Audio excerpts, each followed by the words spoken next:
Good evening. I would like to call to order the April 7th, 2025 Lake Washington School Board meeting. Let the record reflect that all school board members are present and accounted for, and we have two of our student representatives with us this evening, James and Ella. The board values public participation and engagement in the meetings of the board. Board meetings will continue to be live streamed on the LWSD website and are available for viewing following the conclusion of board meetings as well. The public are always welcome to email the board at boardmembers@lwsd.org. Director Yoakum, will you start us off with our land acknowledgement this evening? Yes.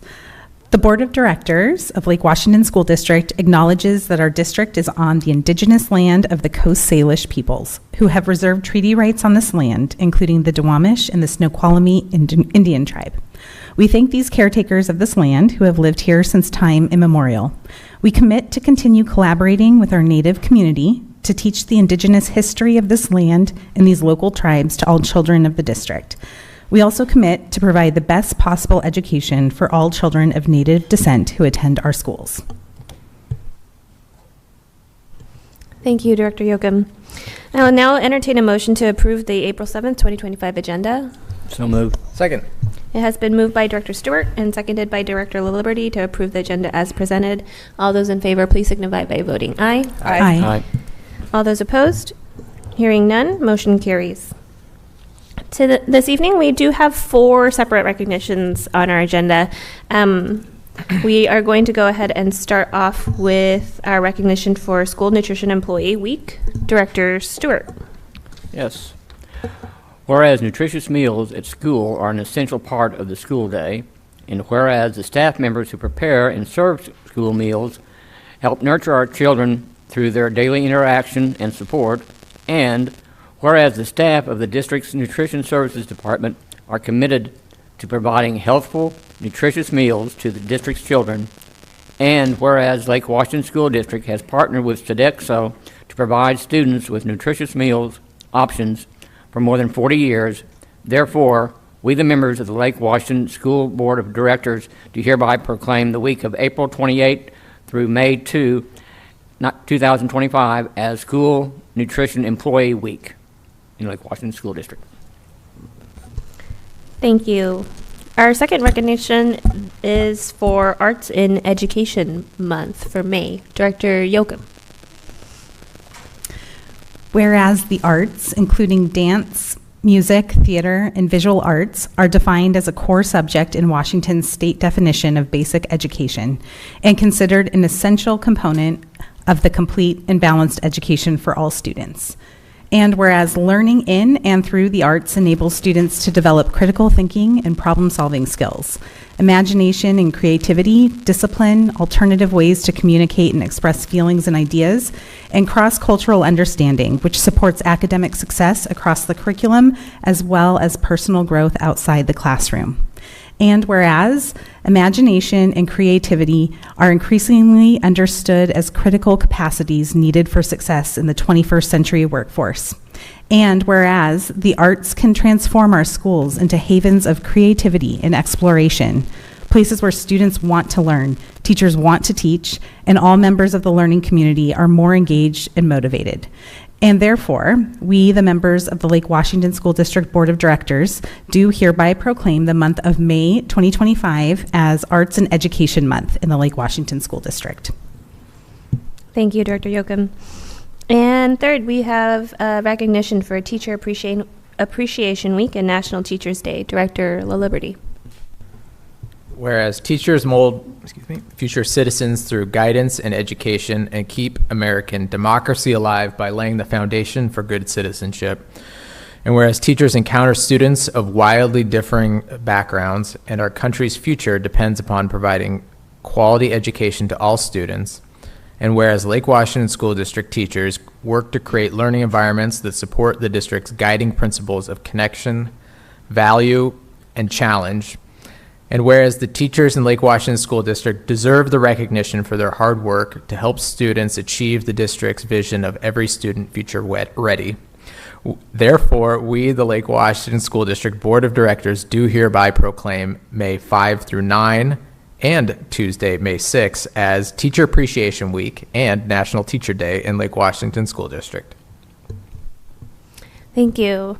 And our last recognition this evening is an exciting announcement of the Tesla STEM mascot, Dr. Holman. Yes, and so I'd like to welcome Principal Amy Karkanen up to the microphone.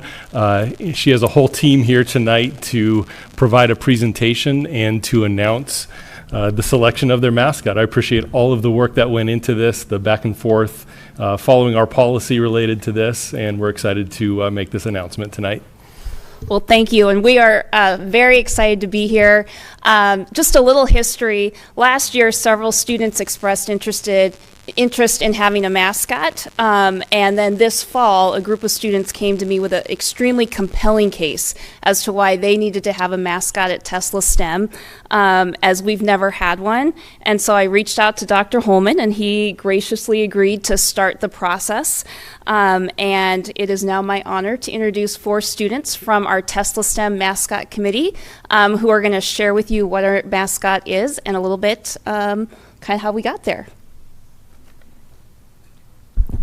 Thank you for the introductions, Dr. Holman and Principal Karkanen, and thank you all for joining us today for our presentation on the mascot selection process at Tesla STEM High School.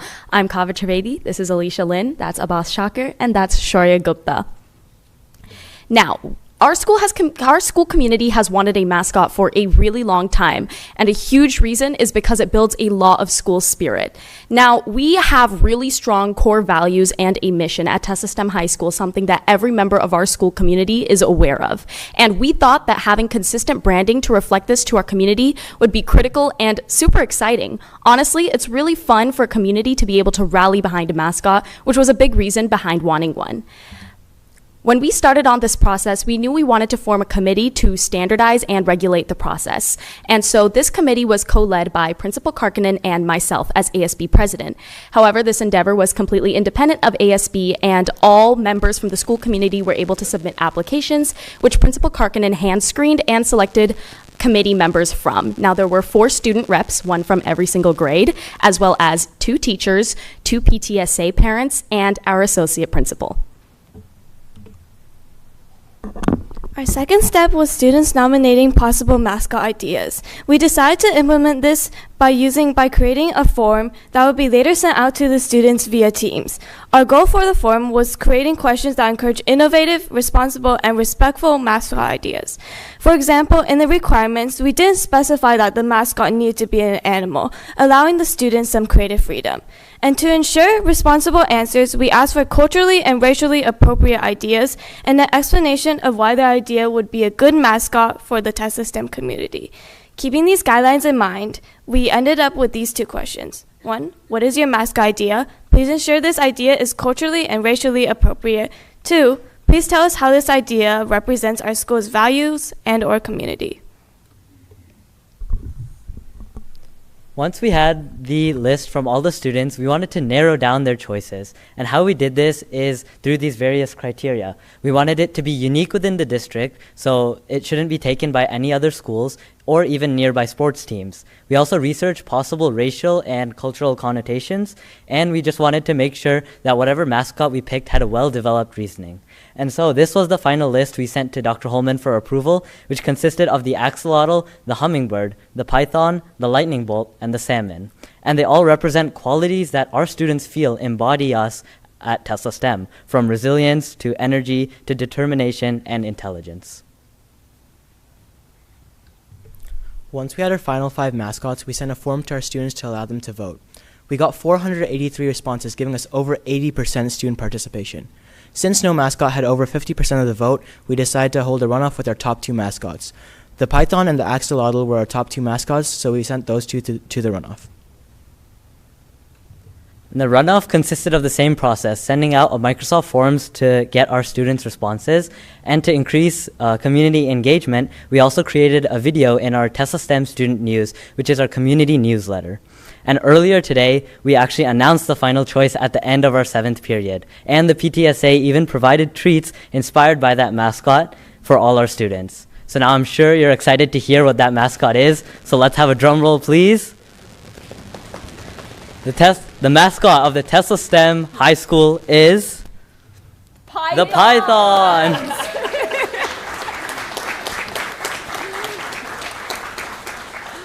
Now, the Python represents creative and analytical thinking, which, if you've taken a class at Tesla STEM High School, are absolutely critical. It also represents intelligence, adaptability, and resilience, which are all qualities that define our student body.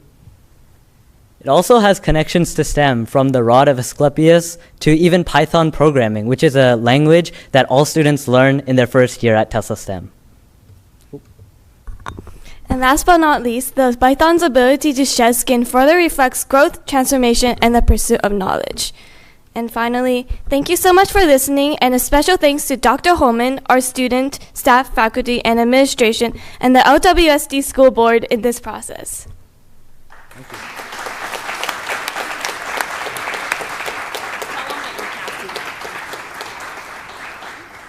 We actually brought a sample of the treats that were passed out to our students for the school board here today. So if you would like those, I'll be walking around with those. They are Python-inspired lollipops.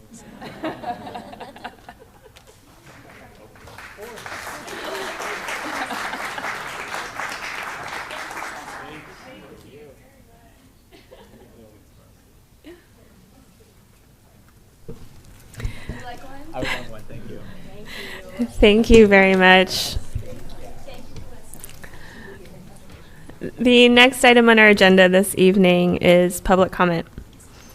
The Board of Directors of Lake Washington School District welcomes the public to the business meetings of the board and encourages community engagement. The board dedicates 30 minutes to hear from the public during the public comment period of the meeting, with each individual provided up to 2 minutes to speak. Participants should not expect a response from the board at the end of their comments, as we dedicate this time to listening to your voice and would like to get as many members of the public an opportunity to speak as the time allows.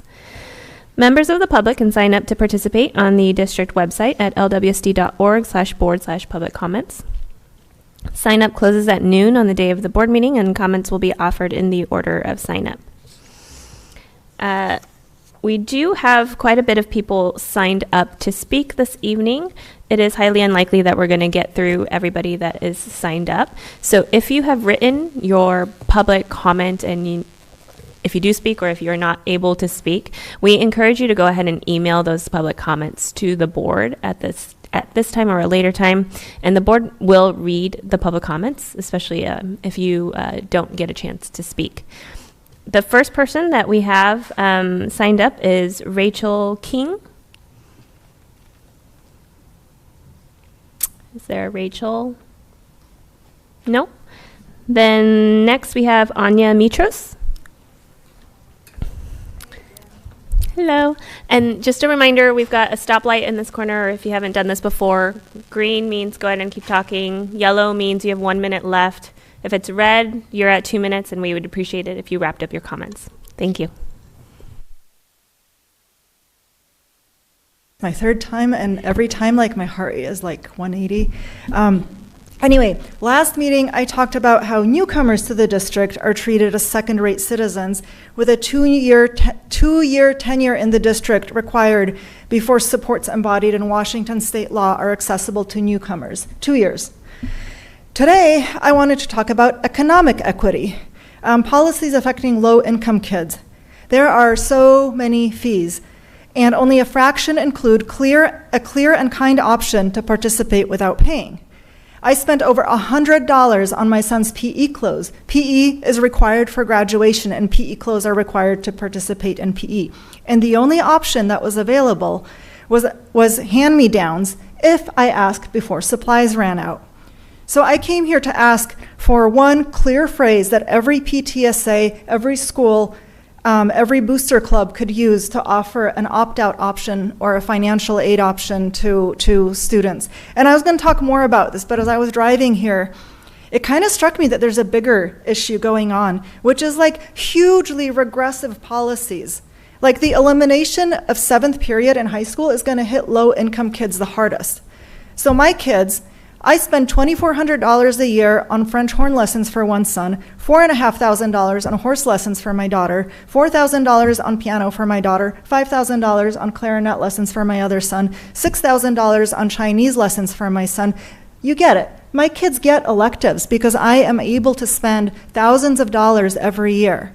For kids who can't spend thousands of dollars every year, that ceramics class in school, that band class in school, that orchestra rehearsal before elementary school, that's their option.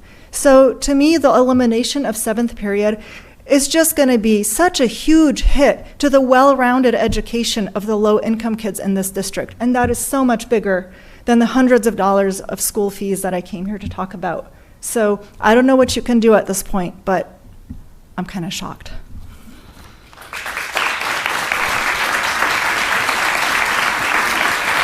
Thank you. Next, we have Vina S. Vina? Okay, Sarah Hauserman?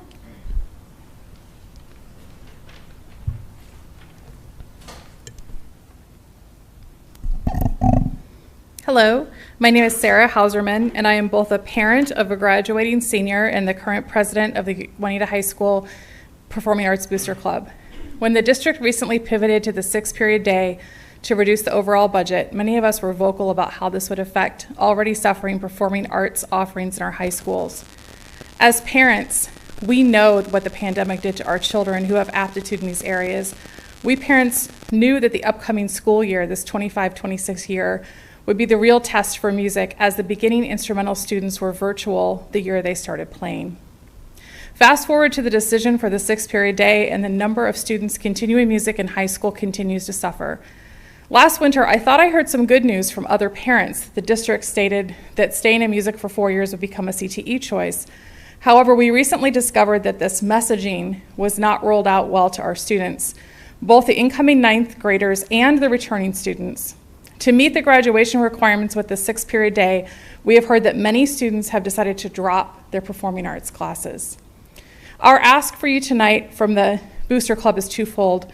We need consistent district-wide messaging sent out to our students about the CTE requirement being fulfilled if they stay in music for 4 years in high school. The materials on the website need to be updated, and the message needs to be pushed out to students and families so that informed choices can be made. Students should be given a window of time to update their elective choices after they receive this information. We appreciate that music is being counted as CTE for the 4-year participation, but we also believe that drama should be included in the same way.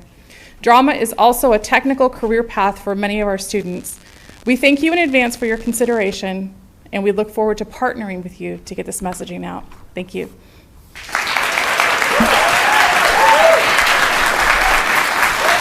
Next, we have David Locke.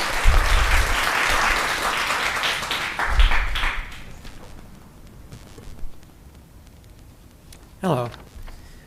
My name's David Locke. I'm a proud parent and grandparent of Lake Washington School District students for over 30 years.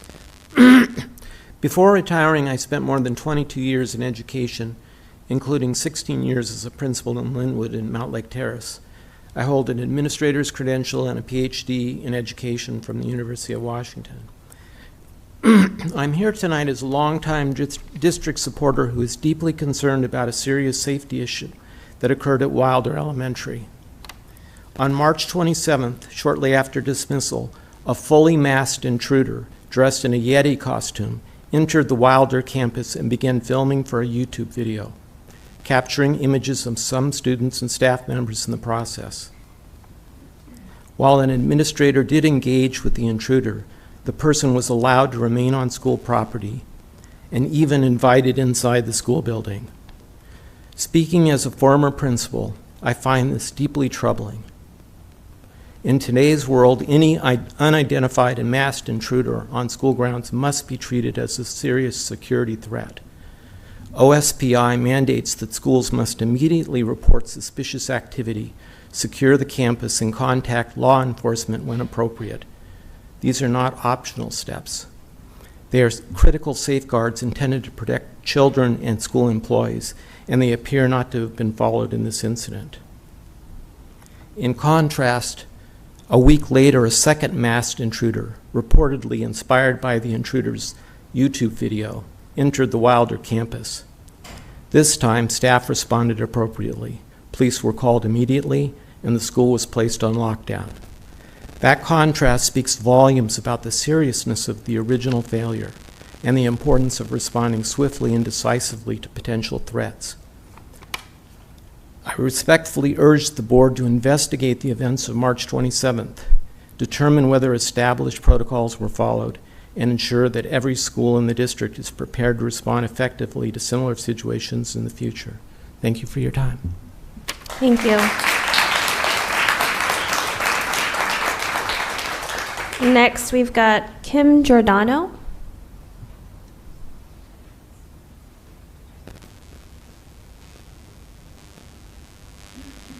Good evening.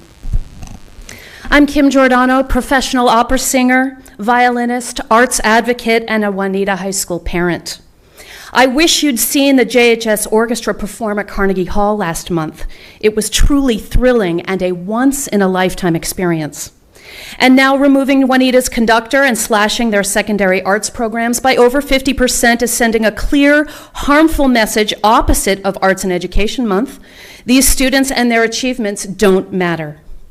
These programs are vital to a future-ready education, building lifelong skills like leadership, teamwork, and communication. They are not just quick credits or one-off electives. These groups are often the one place students feel safe, seen, successful, and like they belong.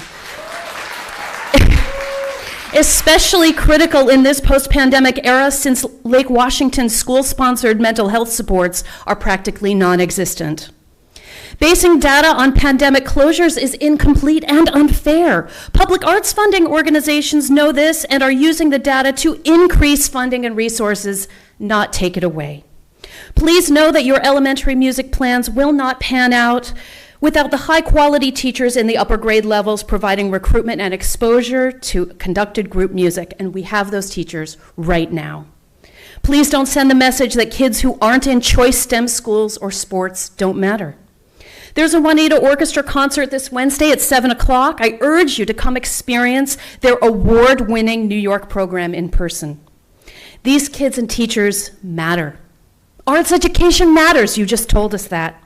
Investing in arts programs means you and we truly invest in every child. Thank you for your time. Thank you. Next, we have Aaron Johns.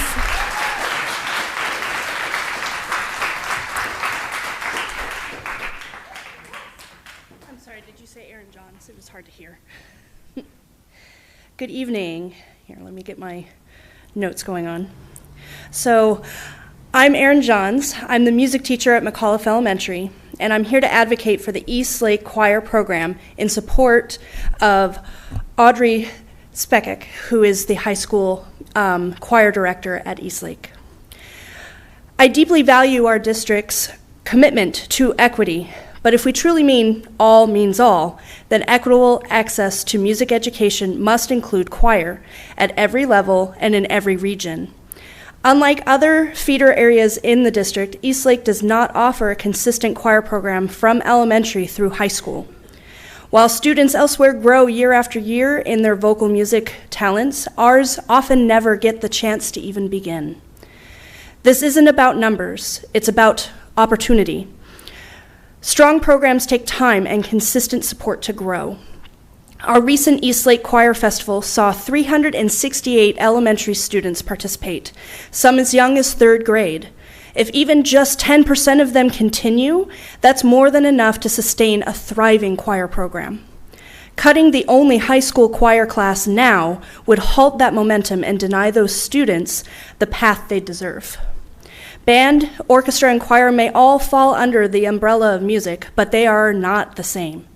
Choir teaches unique and essential skills, vocal technique, harmonization, expression through language and tone, all while costing the least amount of money to maintain. Telling a student who loves to sing to just join band is like telling a future biologist to settle for chemistry. It simply doesn't meet their educational needs nor honor their interests. Thank you. I urge you to support equity in action by reinstating East Lake High School's choir class and ensuring each of its feeder middle schools offer choir during the school day, regardless of enrollment numbers. Our students deserve the same opportunities as every other learner in the district. Thank you. Thank you. Next, we have Lars Myron.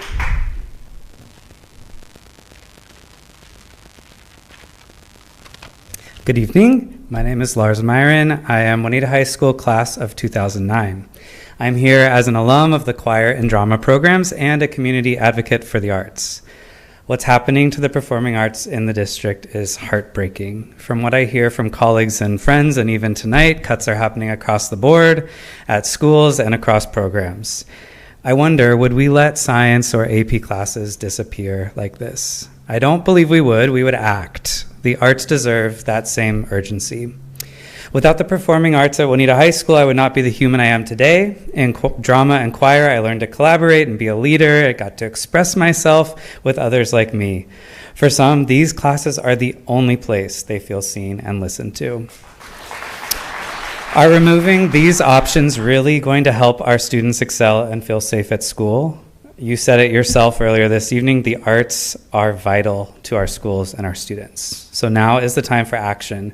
If we let these programs go, it will take years to rebuild them, and many students will miss their chance entirely. Sarah Hauserman has laid out concrete steps to reevaluate the true demand for art classes, but I fear the response will be that we're too far along in the process for this year. But this cannot be the end of the conversation. Doesn't the district administration and school board have a responsibility to ensure equitable access to education across the district? Then why are we letting these decisions about what stays and what goes left up to each school? Please support these programs. Please take action now to understand the real demand from students for these classes, and please give students the chance to thrive in the arts. Thank you.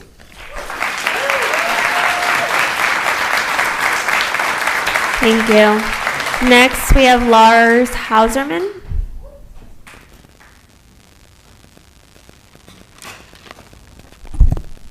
Hello, my name is Lars Hauserman, and I'm a senior this year at Juanita High School. I wanted to share with you how important performing arts at Juanita High School has been to me personally. As a future music education major, not only has my participation in band and choir classes at Juanita informed my college and career pathway, but having access to these classes has directly impacted my financial ability to further my education. We often think of the big scholarships as being sports and academic scholarships, and I don't want to understate how important those are. Our district high schools help students achieve those goals by offering various sports activities and advanced coursework, such as choice schools and AP classes. I am here to say, though, there are also music scholarships available for both future music and non-music majors that help students meet financial goals to attend college. For me personally, the combination of the academic rigor and my grades from the coursework that I took at Juanita and my participation in choir and band at Juanita have allowed me to be offered scholarships at private universities such as Gonzaga in Spokane and Pacific Lutheran University in Tacoma, and out-of-state public universities such as the University of Idaho, which I will be attending next fall. These scholarships lowered the cost of my education to allow me not to need to take out loans to further it. That is powerful and provides opportunity to students like me. Cutting these programs hurts students financially and emotionally. As for many of these students, these classes are the best parts of our day and something we can consistently look forward to. Thank you for your time. Thank you. Next, we have McKenna Bailey.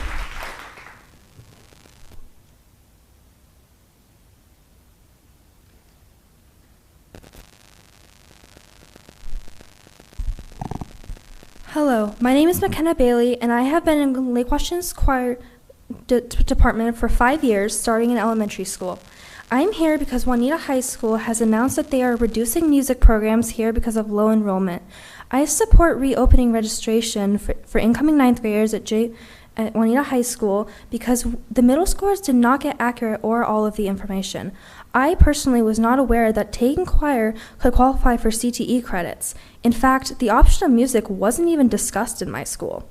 When it came time to register, I had a lot of talks with my parents about it about keeping choir because they didn't really think that it was productive, really, because there were so many other things I could have done, and choir just wasn't really on the credit list. But I chose to do it because I'm passionate about it, but many people didn't realize that it could qualify for credits. I love choir because I made so many new friends and I've made so many good experiences, and I don't want that to go away next year. In short, music wasn't discussed in my school, and we really weren't aware that it could qualify for CTE credits. Thank you.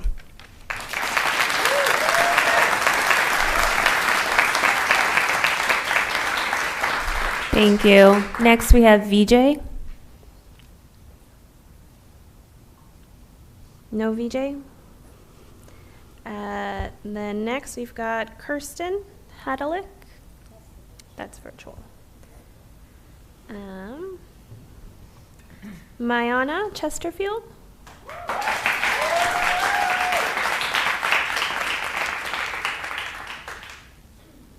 Hi, you guys. My name is Mayana Chesterfield. I am currently a part of the 2025 class at Juanita High School. I tried to write out a script, but I think that just being more authentic with you guys would say a lot more. I want to represent myself and the entire community of choir in the district and all the new music departments that we have. And I want to say that without music, the district is really bland. And I want to say that in a positive and in factual way. I know every single faculty member of the music departments and how hardworking they were. I knew that through middle school and COVID, we still met up, we still did our music because we had a passion and a love for it. And I think taking that away and cutting it down, even if you think it still has the opportunity, you're still giving something to it, you really aren't. It's support that they need and support that we need. I won't be affected next year. I'll be graduated, I will be going on into music education, but I think that everyone, all the middle schoolers deserve a chance to know that it's still an opportunity. It's still a choice that they have to work hard and to go into music. Choir itself has been a part of my life for as long as I can remember. My father was a singer. My mother really liked music. I think that's how that worked out. And I think that me, myself, I'm still going into singing. I've had opportunities to sing at venues, in festivals, and it has been the greatest thing in my life. If I didn't sing, I wouldn't be me. And I think every choir student that I'm going to speak for right now knows that it's really important. The faculty that have put so much effort and devotion into the program, they know and they deserve all the support that they can get. And I think cutting it down and giving them what they have right now isn't enough. I think they need your support. I think you can give them the support. And I really do think, like somebody else said earlier, that we need to team up and work together to make music departments more accessible for all children. Thank you.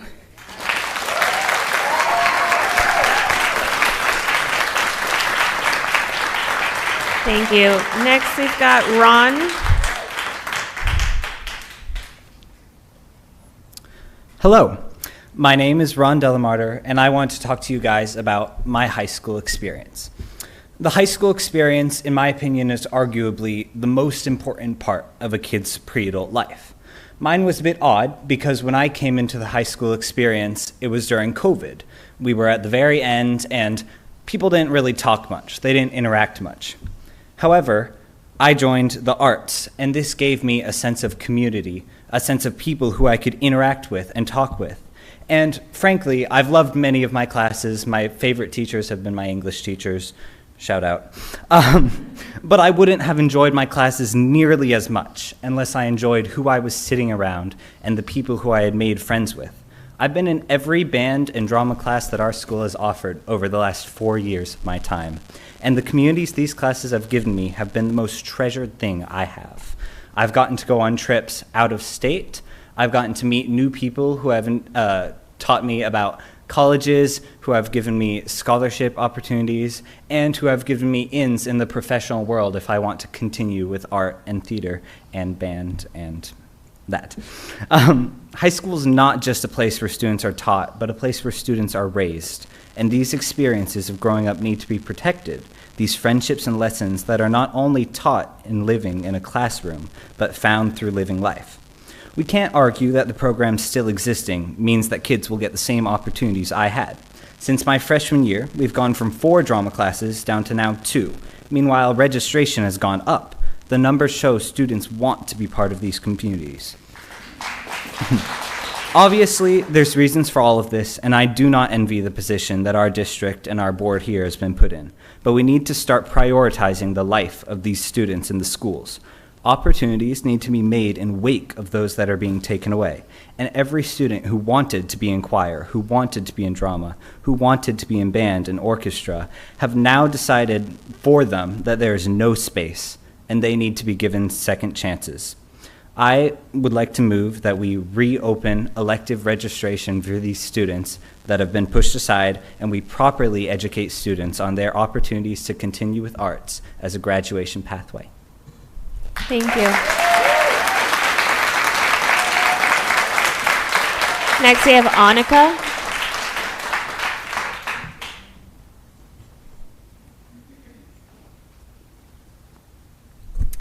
Hi, my name is Annika Markel. I'm going to talk really fast, and I'm here to talk about my experience in the Performing Arts program. I'm a junior at Juanita High School, and I have been a part of the orchestra program since I was in 4th grade. Throughout my time in the orchestra program, my current teacher has been a staple within our orchestra community. He's been teaching me and my fellow students since a lot of us were in middle school. He had to fill the place of the previous conductor during the year of online school. Because of COVID, many of the music programs took a big hit in attendance and enrollment. He was able to rebuild a lot of what the orchestra program had lost due to the COVID year, and has proved over and over again that he is the most qualified and prepared person for the job. An ensemble is only as good as their director, and my director has been a key part in getting our orchestra to where it is today, earning gold level awards for our performances and getting to perform at Carnegie Hall, and has created many opportunities for the orchestra to raise funds for such. Those accomplishments would not be possible without our conductor. He has helped me and many of my fellow students excel in our playing and motivated us to always perform at our very best. And with the proposed budget cuts for next year, he would most likely be transferred from our school.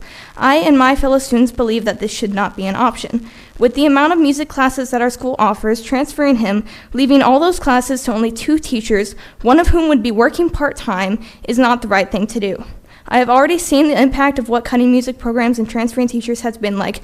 Because of last year's budget cuts, my teacher is no longer able to teach at the middle schools, and as far as I know, elementary level orchestra in my area has been completely cut. Participation within the middle schools has drastically decreased, and with the budget cuts proposed for next year, almost all of those students do not have the option to take orchestra at all when they come into high school. Every time there are budget cuts within any school district, the music programs are always the first on the chopping block. A lot of times it's because there isn't enough attendance or enrollment, but the main reason there isn't attendance and enrollment is because these programs keep getting cut to their bare minimum. There is no room for improvement because we are not allowed that room. Music students are not given the opportunity to grow and improve, and I ask all of you that before you make a final decision, you take a look at the long-lasting impacts of what these budget cuts mean for the students and their community. Thank you.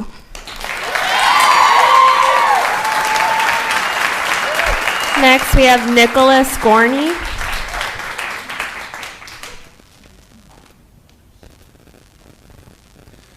Good evening. My name is Nicholas Gorney. I'm the music teacher at Mead Elementary, where I direct 2 choirs with over 140 students involved, many of whom are 5th graders who have no choir to join next year.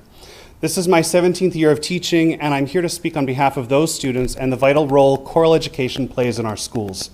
The elimination of choir programs across the plateau and elsewhere, like Kamiakin and the Juanita Learning Community, creates a deep inequity in how we serve our students. While band and orchestra remain, choir is being left behind. Yet choir offers something profoundly different than either of those other options. Choral singing builds empathy, emotional connection, and belonging in ways unique to the art form. Unlike other ensembles, students use their bodies as their instruments. It requires vulnerability, deep listening, and trust. Research shows that choral students not only feel more connected, but also perform better academically, especially in verbal and language skills.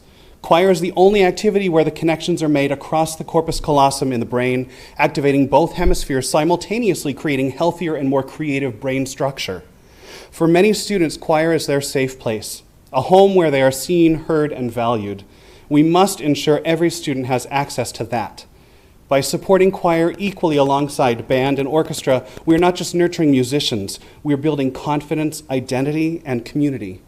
We cannot build traction in the program for these hundreds of fifth grade vocalists if it is always promised and then the rug is pulled out from under them each year when choir is canceled.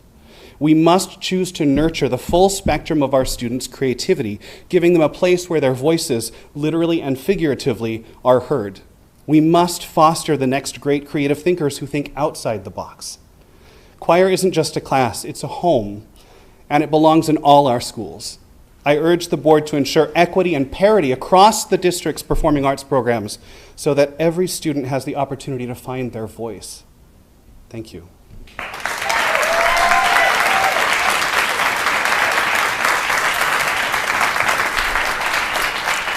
Next, we have Kyla Woodward.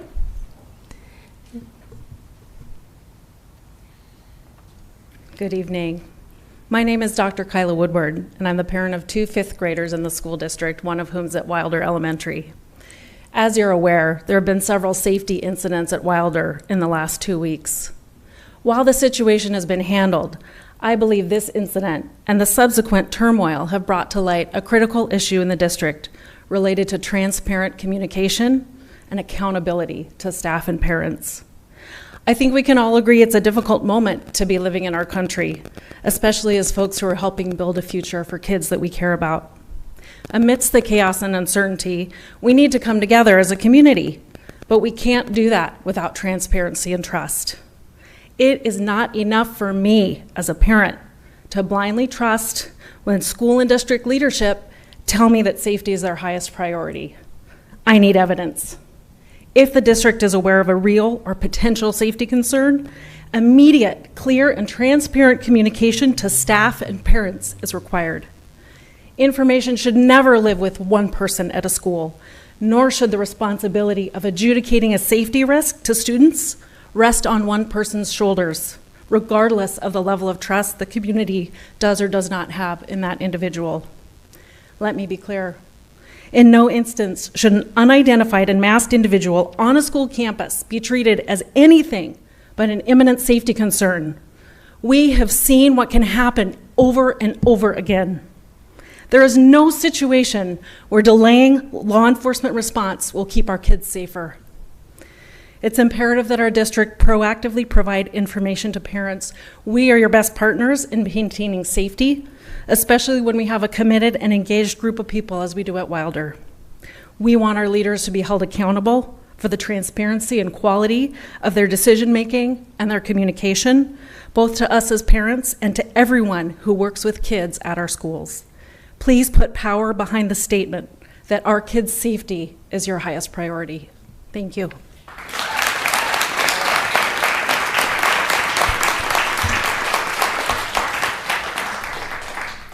Thank you. That concludes our public comment for the evening. If you did not get a chance to speak, please, again, feel free, if you have what you were going to say in writing, feel free to email it to the board and we will read your public comments.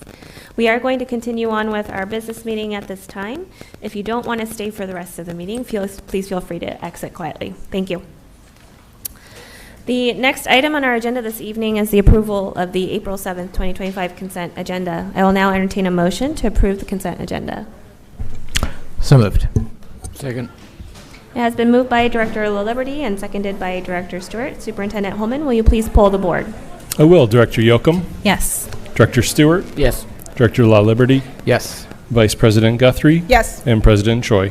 Yes, motion carries. Dr. Holman, will you please review the donations this evening? I will. So in the board's packet tonight, you have over $60,000 in donations from a variety of sources. From PTSAs at Norman Rockwell, Samantha Smith, Environmental and Adventure School. We also have Redmond High School and then the East Lake Fast Pitch Booster Club, as well as our Lake Washington Schools Foundation partner. And so we just want to thank each of those for their donation. That helps us support our students and programs. Thank you, Dr. Holman. The next item on our agenda is our legislative update. I believe we do have a staff update this evening. We do. Associate Superintendent Barbara Posthumus has an update regarding where we are in the process. I'm excited to hear. Someone can summarize it in a very succinct manner for us. We are nearing the end of the legislative session. The fiscal committee cutoff is tomorrow. This is the point by which all bills must pass out of the committee to receive floor consideration. There's always an exception, with the exception of bills necessary to implement the budget. Any bills that have not moved will be considered dead this session. Our front funding bill, House Bill 1796, Rep. Callen's front funding bill, was passed to the Senate Ways and Means Committee a week ago. They are scheduled to have an executive session tomorrow, so not a hearing, but an executive session where they will take action on this bill. So we are hopeful for a positive, that bill is passed and continues through the process. Our remaining, out of our big three priorities, again, the legislature is focusing on 2 special education and MSOC funding, passed out of House Appropriations Committee on Saturday. But unfortunately, both bills were amended to significantly reduce their fiscal impact, which means less new funding for school districts. So we're expecting these bills to be amended again to align with final budget decisions. So behind the scenes budget negotiations are ongoing. The cutoff for floor votes is next Wednesday, the 16th. Then each chamber will have until April 27th to reconcile any differences and finalize bills. The regular session, the legislative session, is scheduled to end April 29th. Should the legislature not be able to balance the budget by this deadline, they may end up calling a special session, which has happened in the past. So we will see. That's the end of my report. Thank you very much. And we don't have a board update, correct? The next item on our agenda, the first item on our non-consent agenda this evening is the board will have a first reading of an update to OE5 financial planning. Dr. Holman, would you like to walk us through this change? I would. And so tonight is a first reading, and then we'll bring this back for a second reading and board action at the May 5th board meeting. Previously, the board asked me to bring forward updated policy in OE5. It's actually 511, and so I want to read the opening, and then I'll scroll down to the change section. So this is related to financial planning. States that the superintendent shall develop and present to the board a multi-year financial plan that is related directly to the board's results, priorities, and operational expectations, goals, and that avoids long-term fiscal jeopardy to the district. And this change really is related to that last component in the board's policy statement, that avoids long-term fiscal jeopardy to the district. And so in 5.11, the policy previously read provides for an well, this is in the section that says the superintendent may not develop a budget. So that's an important aspect to this. The superintendent may not develop a budget that provides for an anticipated year-end fund balance of less than 5% of the projected revenue. And the board asked for updated policy to reflect a 7% fund balance of less than 7% of the projected revenue. You can see the interpretation updates that to indicate 7%. And then in the indicators of compliance, I think it's also important as we are focused and want to pay much greater attention to our fund balance, that we're articulating to the board in our monitoring process what are all of the elements that are within the fund balance, because there is the 7% requirement that the board is considering here, but there are some other requirements that the school district needs to maintain within our fund balance. There's reserved and unreserved portions of the fund balance, and just being able to articulate that to the board in our annual monitoring process, I think, is an important aspect as well. And so this is your first reading tonight. Thank you for the explanation, Dr. Holman.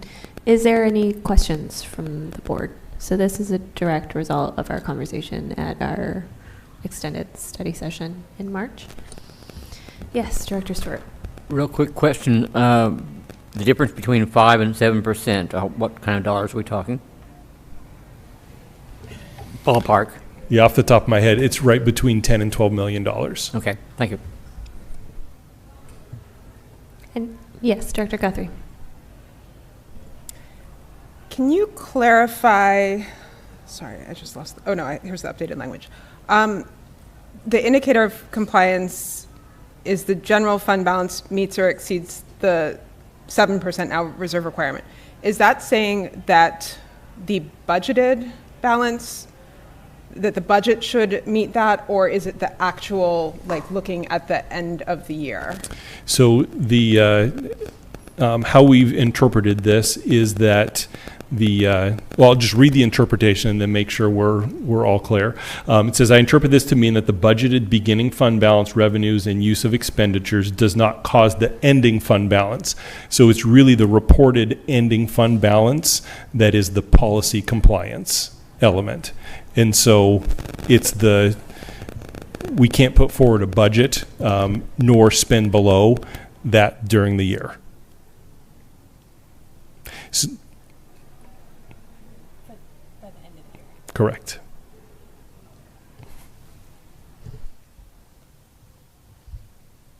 Any other questions? Okay, so this will come back for a second reading, I believe, and potential board action at our next meeting on May 5th. Correct? Then we can go ahead and move on to our second item on our non-consent agenda this evening, which is the board summary for monitoring report R1, the mission of Lake Washington School District.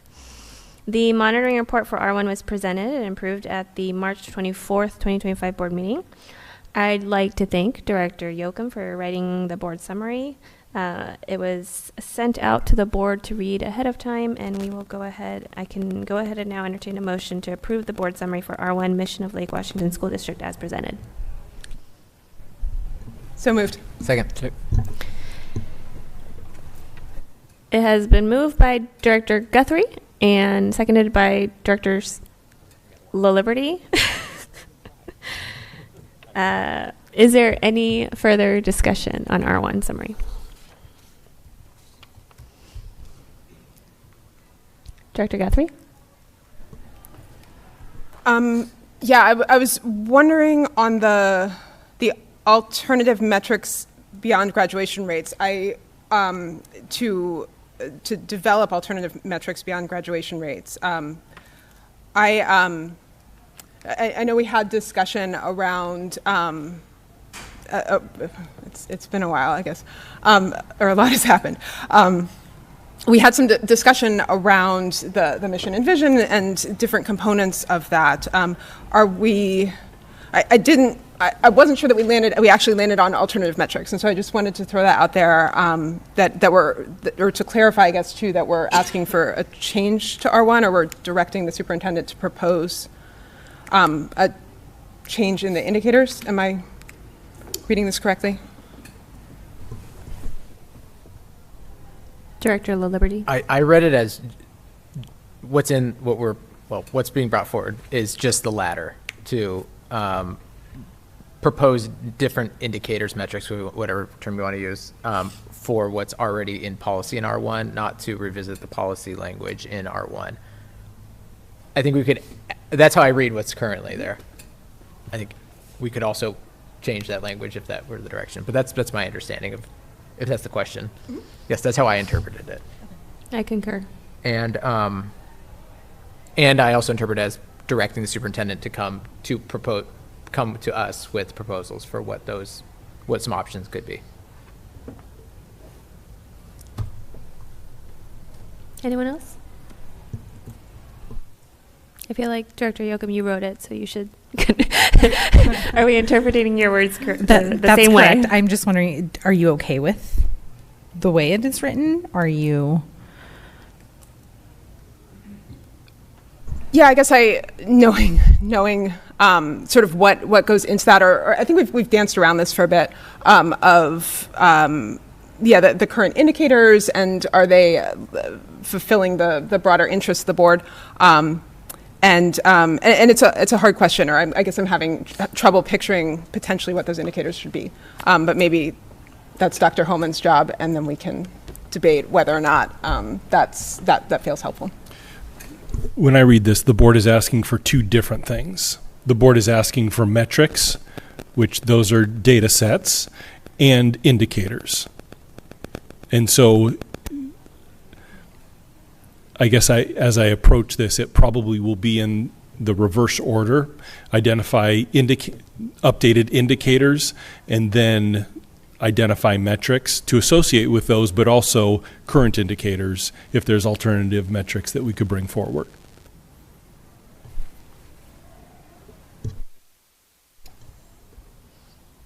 Sounds good. Any further discussion? Okay, hearing none.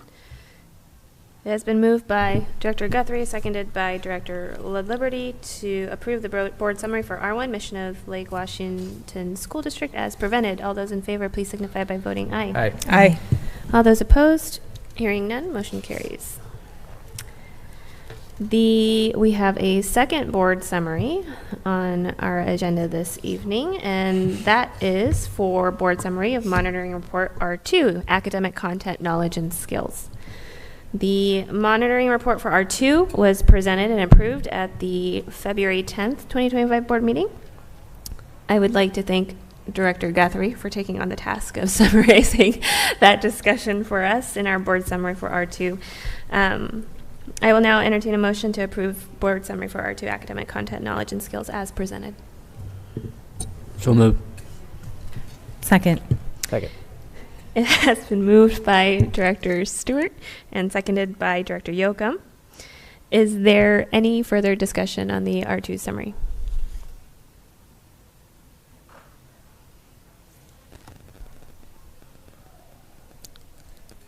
Director Guthrie. I did just want to call out, because I did try to summarize our discussion as best as possible. As I mentioned in the study session, calling out that there was quite a bit of discussion around students from low-income households wanting to understand that better, and also around science and particularly, I said especially at the elementary level, and thinking that that might align nicely with what we're talking about with regards to sort of expanded R2 monitoring for next year and including progress reporting. Also happy to, I guess we could also discuss if anything's added there. Also, President Choi, I just wanted to make sure that I captured your comment around that 8th grade math indicator and whether that will continue to be relevant as we move into Algebra 1 for all students. I sort of, I felt like there wasn't good board consensus, so I just wanted to call out that what I landed on was kind of putting a note probably to future Director Guthrie, to remember next year to just continue this conversation. I just didn't know how strongly you felt about pushing that as like requesting a change right now versus just continuing to monitor. I think that accurately summarizes my interest. It's more of a reminder for next year and potentially future changes. So yeah, I'm fine with it. Anyone else? It has been moved by Director Stewart, seconded by Director Yoakum, to approve the board summary for R2 academic content, knowledge, and skills as presented. All those in favor, please signify by voting aye. Aye. Aye. All those opposed? Hearing none, the motion carries. The next item we have on our non-consent agenda this evening is the WASDA position proposals that are due very soon. The 30th. The 30th. Director Yoakum. Thank you to Director Liberty for submitting a proposal. Oh, look, it's right there. Thank you. I'm not sure if everyone has had a chance to read it or have questions, or if Director Liberty, if you want to say anything. Okay. Sure, I'll say something. Just real quick. First of all, thank you, Director Guthrie. Not Guthrie. Whoops, Director Yoakum, for leading this process. I think it's really neat that the last 2 years now we've actively been involved in getting proposals to WASDA in advance, which is on my 10 years of the board are the only 2 years that's happened. So and that's a big deal. To actually have to be proactive and active in this, I think is really neat. So I just thank you for doing that. It's really cool. This is, when I was looking through what is currently in the, can't remember how many there were, 255 roughly, was the position statements. One whole is, there was nothing on climate change education and sustainability education, and we've made that a priority. So I took a crack with the wisdom and assistance of Dr. Rose to put together some language that reflected our practices and our values in our district. So that said, like I'm not wedded to any of the language here. If anyone has any revisions, I won't be sad.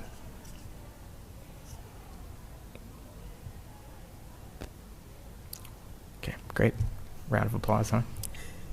All right. Hearing no revisions. Dr. Yocum, did you have something? Oh, okay. I guess just procedural question. I guess we would need to move. We have a motion. I will now entertain a motion to adopt the proposed WASDA positions for climate impact mitigation So moved. and sustainability. Wait, climate change education and sustainability as presented. So moved. Second. It has been moved by Director Stewart and seconded by Director LaLiberty. All those in favor, please signify by voting aye. Aye. All those opposed?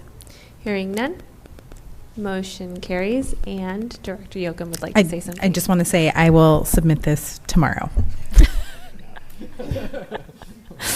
I would also like to thank Director Yocum as our legislative rep for keeping us on track to be able to submit something for our WASD positions. I really appreciate the effort to make sure that we have a voice in the work that we're doing. So Thank you. I was going to say next year we will revise and condense them. We'll work on that. Monumental task. The final item on our non-consent agenda this evening is a update on the budget and staffing situation in the district by Dr. Holman.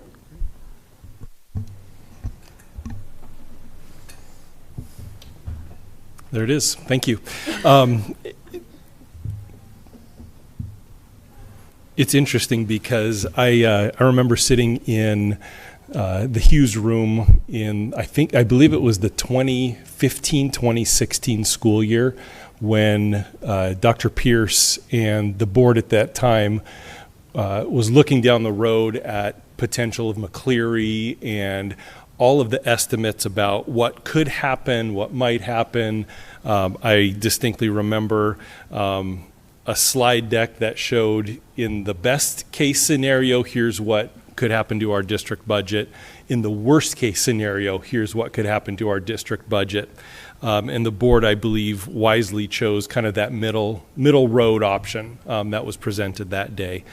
And really that was somewhat of a conservative approach to make sure that we maintained our fiscal responsibility and fiscal positioning as a district without really knowing what the legislature was going to do with state funding and the levy lid.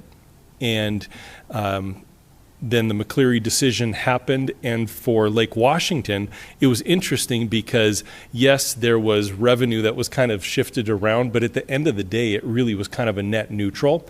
Yes, revenue increased, but the majority of that was designated already. And so it was money coming in that was designated to go to specific activities. The levy component didn't affect us as much as some. There are some districts across the state that saw a significant amount of additional revenue coming in. There were some districts that saw a massive decline in revenue.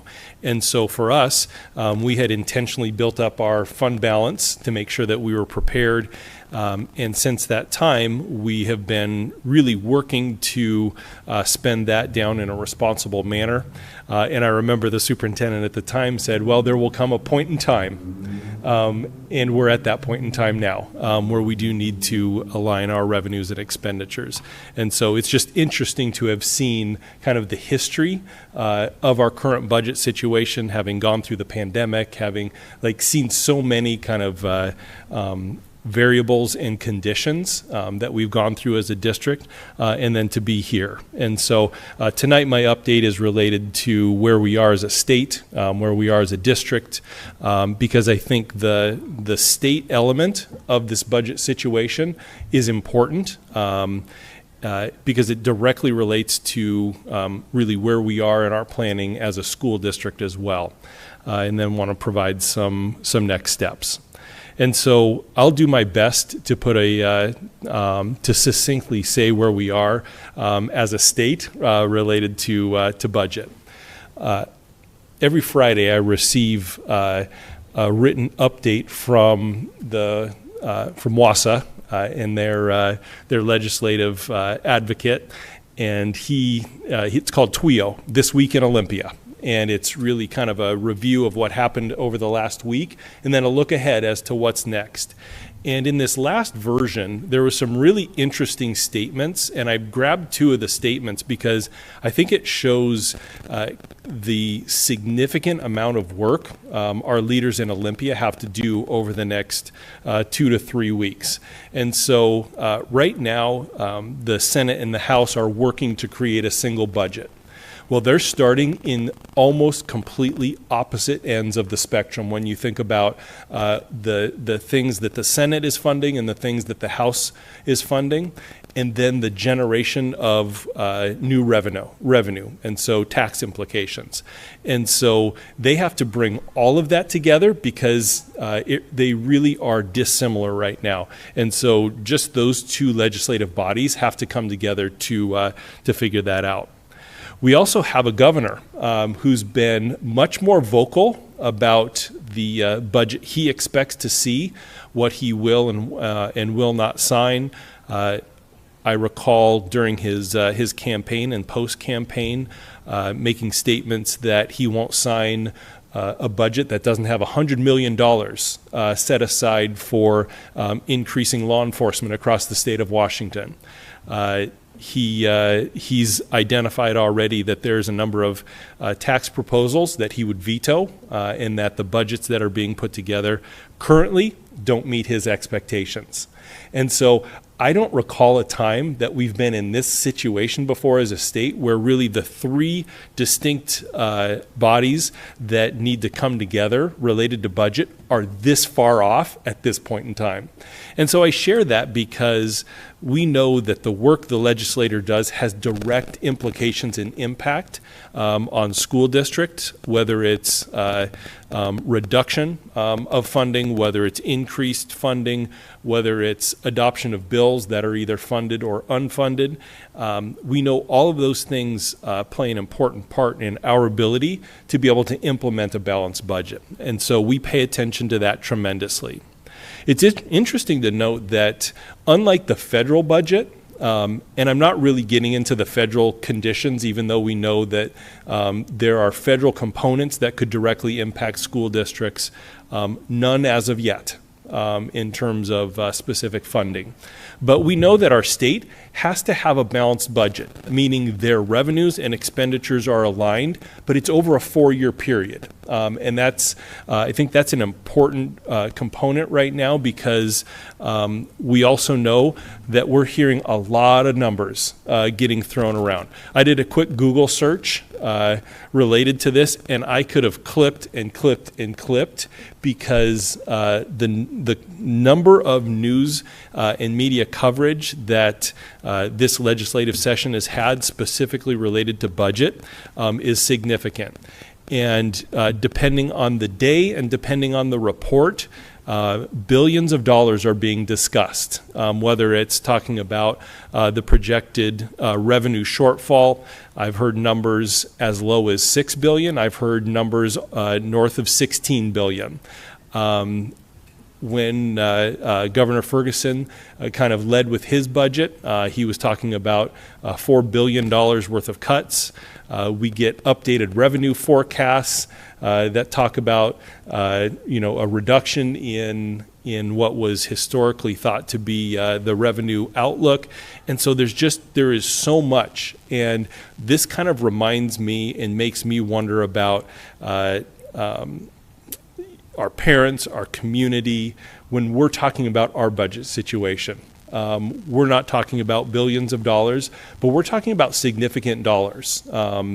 We're a school district budget of just north of $600 million. That's a lot of money, and that's a significant resource that we've been granted to be able to educate kids. And we take that responsibility very seriously. And listening to and attempting to watch and pay attention to the state budget work, I would imagine many of our families feel the same way. And so tonight, my hope is that I'm clear in the work that we've done, the numbers that we have available to us, because right now it's all in preparation for the development of our budget for next year. Tonight isn't about the actual budget, but it's the work that we're doing to prepare for our budget work next year. And so what do all of these state numbers mean?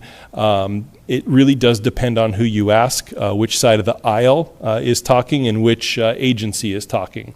We know that the assumptions that are the basis of any projections, budget, or forecast are essential. And so depending on what assumptions any individual is using is really important.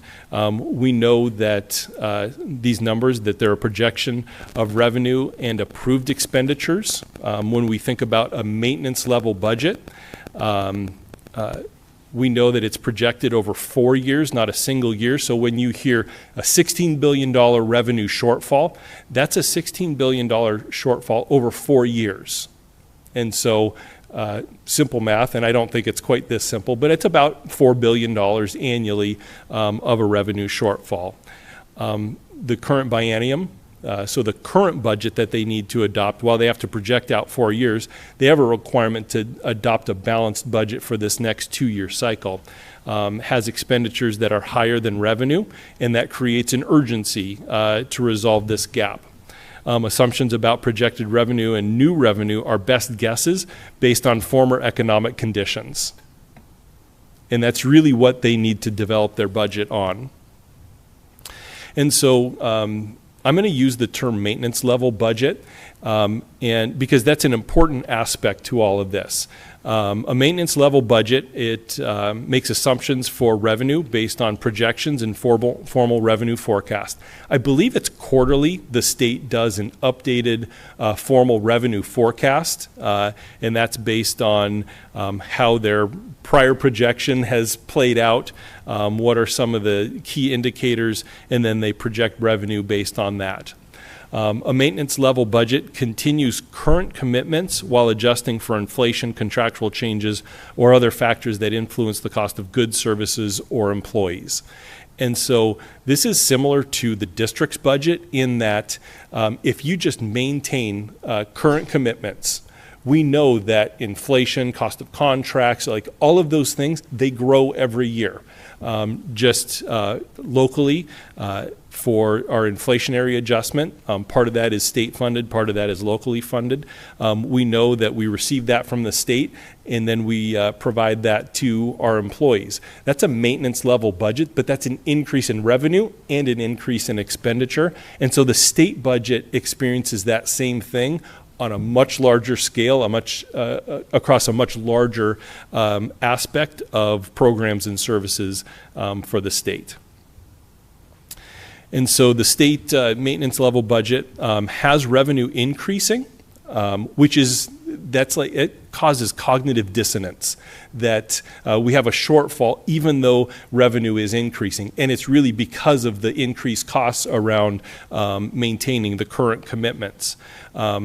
So while revenue is increasing, revenue is not increasing as much as it was originally forecasted, which means the budgeted amount for revenue and expenditures, that revenue is not meeting that.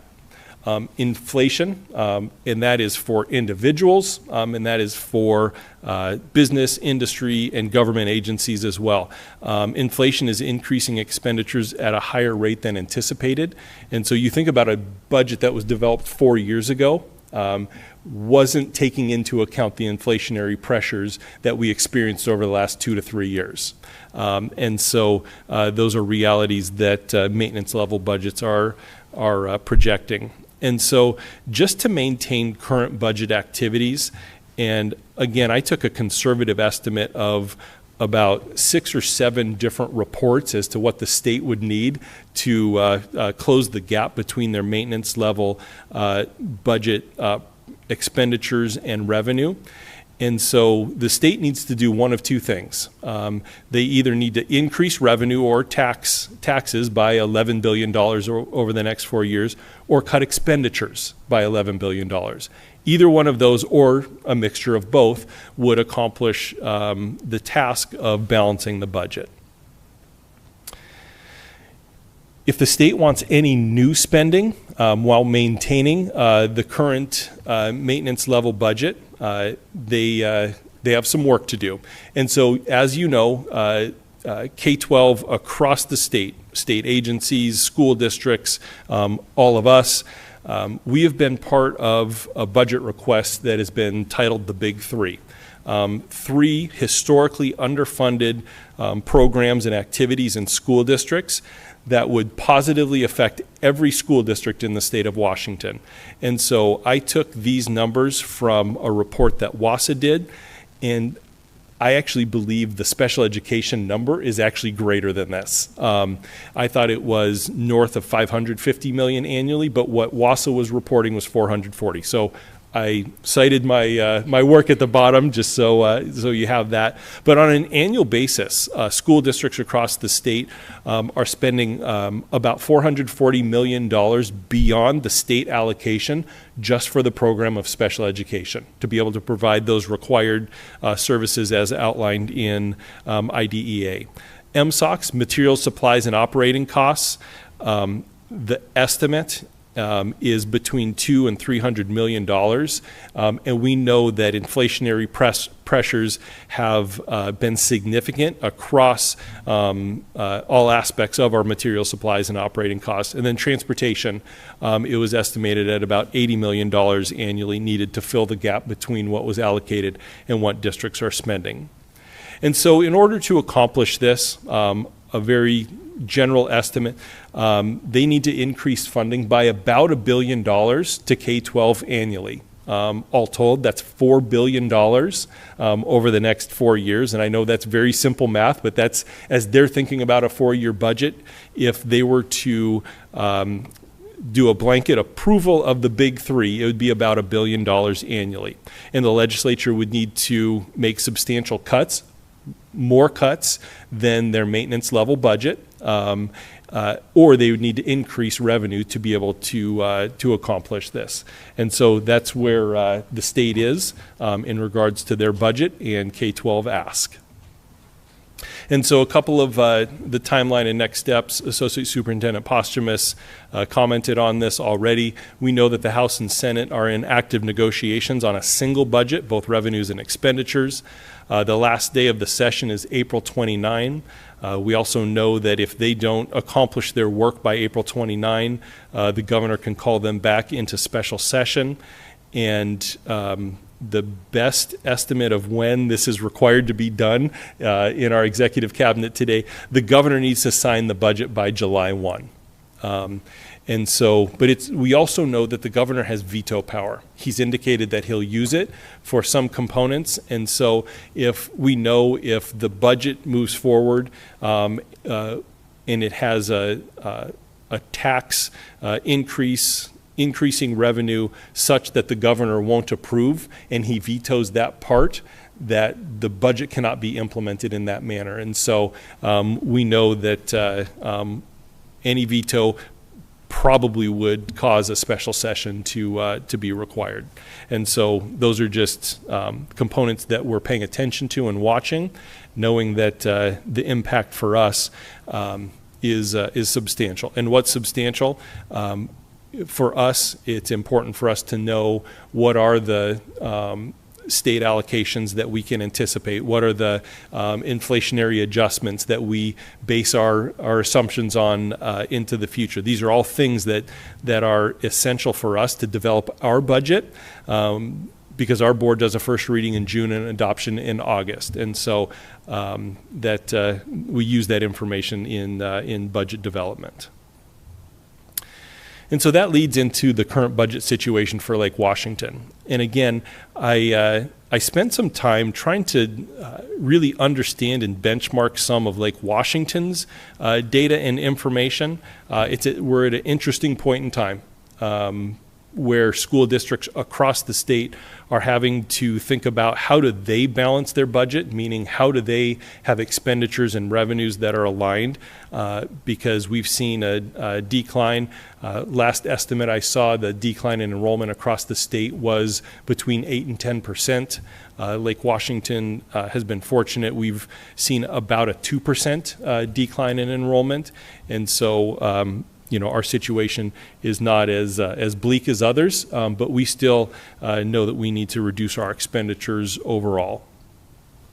And so our objective right now is that we'll implement a balanced budget starting in the 25-26 school year, which means that we will have our expenditures and our revenues aligned, while maintaining our budget reserves to ensure unforeseen changes or events such that they don't create a local financial crisis. And I think that's an important element in all of this. The avoidance of crisis. For example, if there was a significant decline in one of our program activities, we've heard the changes at the Federal Department of Education, and there could be funding changes. If things like that happen, we want to be positioned so that we can have a longer runway to be able to respond to those things rather than live in a crisis. And so this is something that I've committed to this board. You're thinking about it in your policies, and something that we know that allowed us to mitigate some of the impacts of COVID as we walk through that as a community. And our fund balance and our funding, because we didn't receive the ESSER dollars, the federal dollars, to navigate COVID, we did have to rely on some of our local dollars to be able to do that work. And so I did some comparison, Lake Washington School District to peer districts, and what are the peer districts that I compared to? I compared us to the top 20 largest districts in the state. I also selected Renton School District. It's one of our local districts. I believe it falls just outside of the top 20 largest.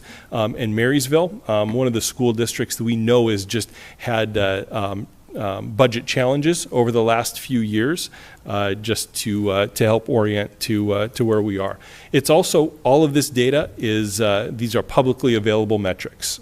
So none of this is data that we, Lake Washington, have created or developed. These are publicly available metrics.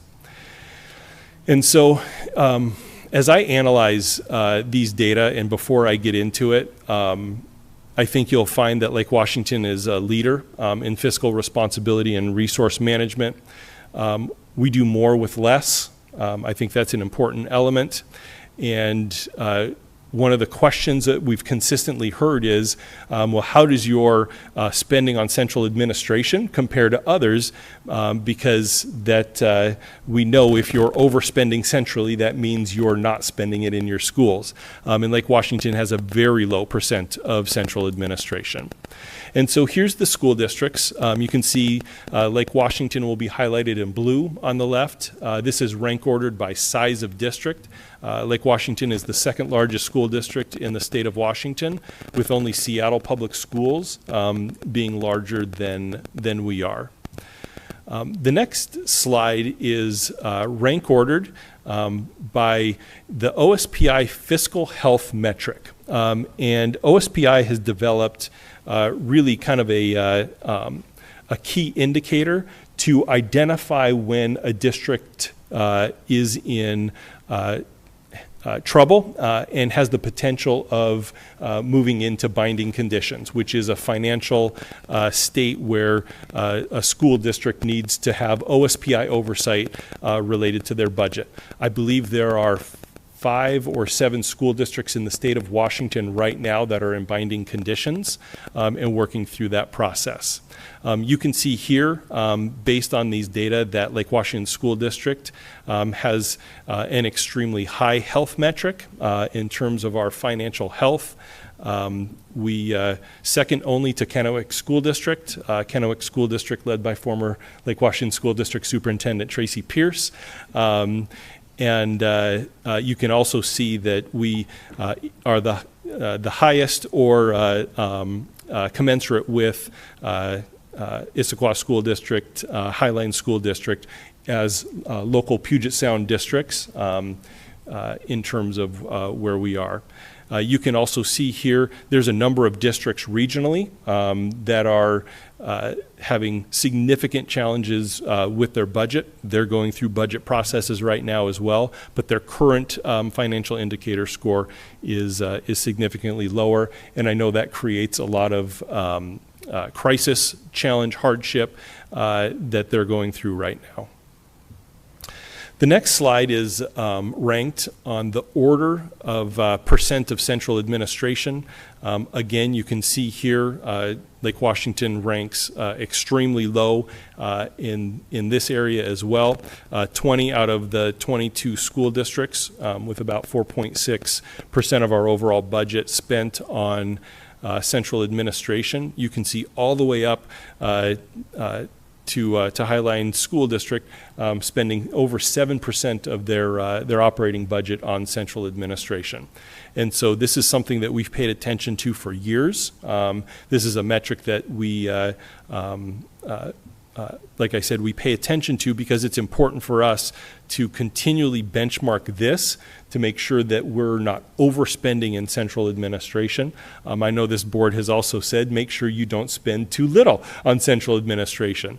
It's interesting because we know that anytime we make a change centrally, so as we reduce programs, services here centrally, that ultimately does affect our schools, where it's an interconnected system. And so being very cognizant of that as we go through this process is important.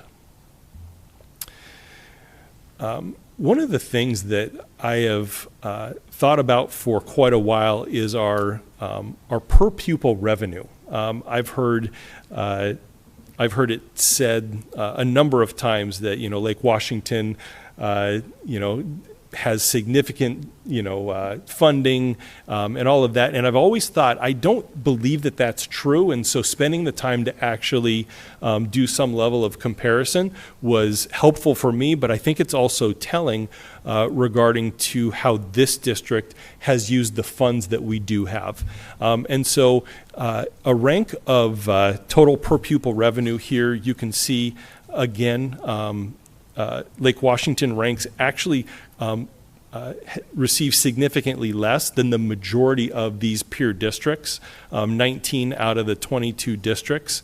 You can also see on the left there, I chose just some of our regional neighbors. These are neighbors that we compare a lot through our monitoring related to our achievement outcomes. And so I just chose a few of those. And so you can see here Seattle Public Schools has the highest per pupil total out of these districts. If we were to receive the per pupil amount that Seattle Public Schools receives, we would have an additional $139 million annually. If we had the same per pupil as Bellevue, it would be $79 million additional, Issaquah $37 million, and North Shore $21 million. So that is significant dollar amounts in terms of the difference in total per pupil. And so there's Lake Washington at $17,647 total per pupil, and we use that. We use that diligently. We use that resource, and we attempt to direct it, the majority of that, to our student programs and services. I want to unpack the total a little bit as well, because I think it's important to understand some additional elements here. There's, I believe, 4 different component, 3 or 4 that I'm going to share with you that breaks up the total per pupil. This is the average state per pupil allocation. And so we have state funding, federal funding, other, which I'll talk about a little bit, and then we have local revenue. This is the allocation that we receive from the state. You can see here, out of state allocation, Lake Washington receives 20th out of the 22 peer districts. Interestingly enough, and this was something I found puzzling, Marysville receives out of this group of districts the most state funding. And so, again, there's so many variables and conditions for every school district. And yet, Lake Washington, again, you play the numbers out. Our peer districts are receiving significantly more than us, with the exception of one district, and that's Issaquah School District, who receives $30 less per pupil than Lake Washington. When we're looking at the federal per pupil allocation, you can see here Lake Washington School District receives the lowest amongst these peer districts, and it should be noted the largest 2 activities related to federal funding. First is Title I. Second is special education, and so the state spent. And I may have these backwards, and so if I'm getting these backwards, our Associate Superintendent Posthumus will let me know. But our state received and spent about $290 million in Title I funding, and about $279 million in federal special education dollars last year. What we know out of all of these peer districts, Lake Washington has the lowest percent of students participating or qualifying for free and reduced lunch. That doesn't mean we have the fewest students qualifying for that program, but the percent of our overall student population, we have the lowest. That is an indicator of how Title I funding is allocated to school districts. It's really looking at community poverty rates. It isn't directly what is the percent free and reduced qualified students in your district. And so, but it gives us a proxy for levels of Title I funding. We also know that we have a below average percent qualified for special education programs and services. And so with both of those being lower, naturally we'll receive less federal dollars, but look at Spokane receiving over $2,700 per pupil. That is a significant amount of federal dollars, which allows you to offer additional programs and services. The next slide looks at that ambiguous other allocation, and so I had to phone a friend to understand what's within other, because there's some significant differences between. You can see Bellevue and Seattle, over $1,600, $1,900 per pupil, and the F195, I believe, is where we get this data. Doesn't articulate specifically where all of these come from, but things like non-state and federal agency grants, transfers from capital. We do a transfer from capital on an annual basis from our capital levy to the general fund, which is required by law to be able to fund training related to technology, and also some of the software purchases have to come from the general fund, and so you have to transfer it over from the capital budget. This is also where funds from other school districts show up, and so I would imagine a school district that houses a unique program. I know there was a couple of school districts that used to have a program for deaf and hard of hearing qualified students. The fees that school districts pay for that would show up in the other category. And so there's some other ways that school districts receive funds from one another, but those are the majority of ways. And then looking at, this is rank ordered by local dollars. And you can see here, it's like we receive really kind of, one of the lowest in each of the categories. And then it comes to our local revenue, and we are 4th out of 22, which speaks to a couple of different things. One, we have a community that has been committed to this district for many, many years. They've provided funding through our educational programs and operations levy year over year over year, which does help fill the gap between our funding sources and really what's required to implement the programs and services here in Lake Washington School District. And so what is made up in the local per pupil revenue levy is the largest portion of that. And you look down at Kennewick at $885 per pupil, they had double levy failure. I say that, and they have the highest financial health indicator, which means they did the hard work to make sure that they didn't get to a place where they were upside down in their budget, even with double levy failure. And so I am very grateful that we aren't there and need to do that because our levy funds so much of our quality programs and services for students. So other things in local, nutrition services funding is there.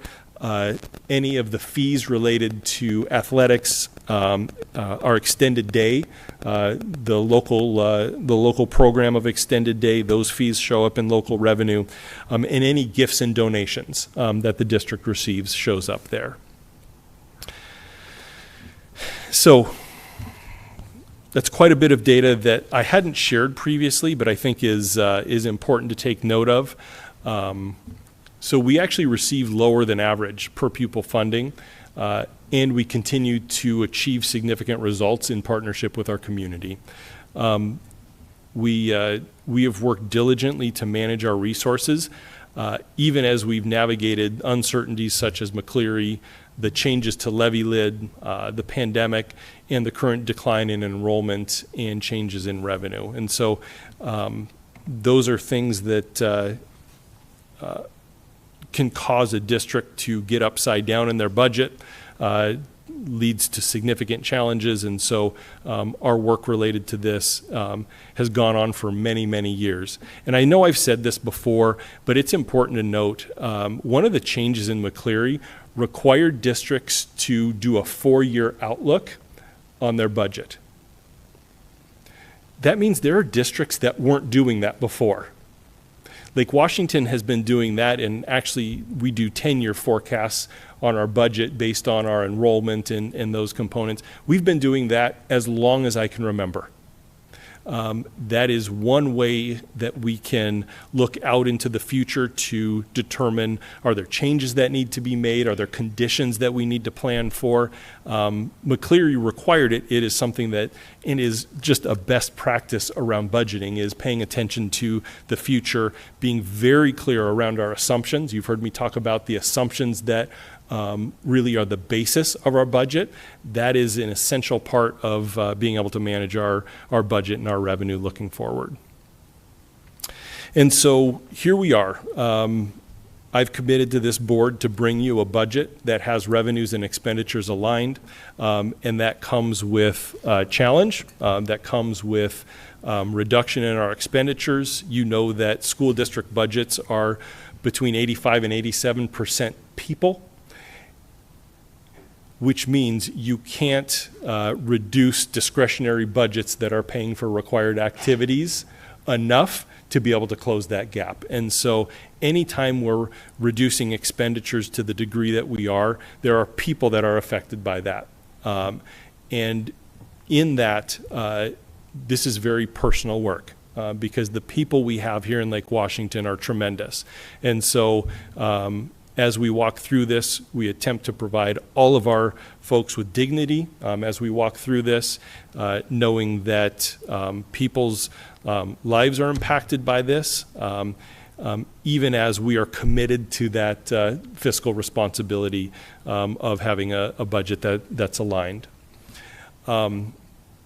it is an unwavering commitment to fiscal responsibility, because the opposite of that is living in crisis. And that is a position that we as a district definitely do not want to be in. And so, all of this work is about ensuring that our commitment to fiscal responsibility is realized. In a message to staff last week, I made this statement that the new baseline for Lake Washington School District will look different moving forward, that we're not able to conduct business as usual, and the programs and services we have grown accustomed to must adapt. And that's just a reality when you're cutting your budget by,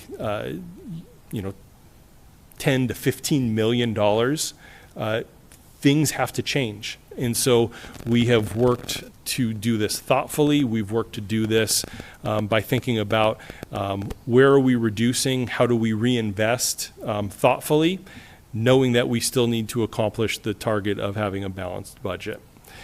And so I say that because as we've thought about, what does that new baseline look for Lake Washington? And that new baseline, there are obvious changes. There are some easy things that we could have done that would have not been strategic. But it sure would have been easier just to do, one or two things, get rid of them, and then just move on. I hope we will look back at all of the work we've done and see the rationale, the strategy, and how it benefited students, even in a reduced revenue environment. And so this is something we've worked hard to be mindful around, knowing that the easy isn't always the best for student, staff, or the organization. And so we've heard this in public comment, we've heard this in email. It's true at the state level. State revenue is increasing, even as they have to think about either increasing revenue or cutting spending. We don't have the liberty to just increase revenue. We can't increase athletic fees enough to cover the gap. We're seeking and accessing full authority in our educational programs and operations levy. Our community has granted that. And so we do know that there is increased revenue that comes with strings attached. And so we have to pay attention to that.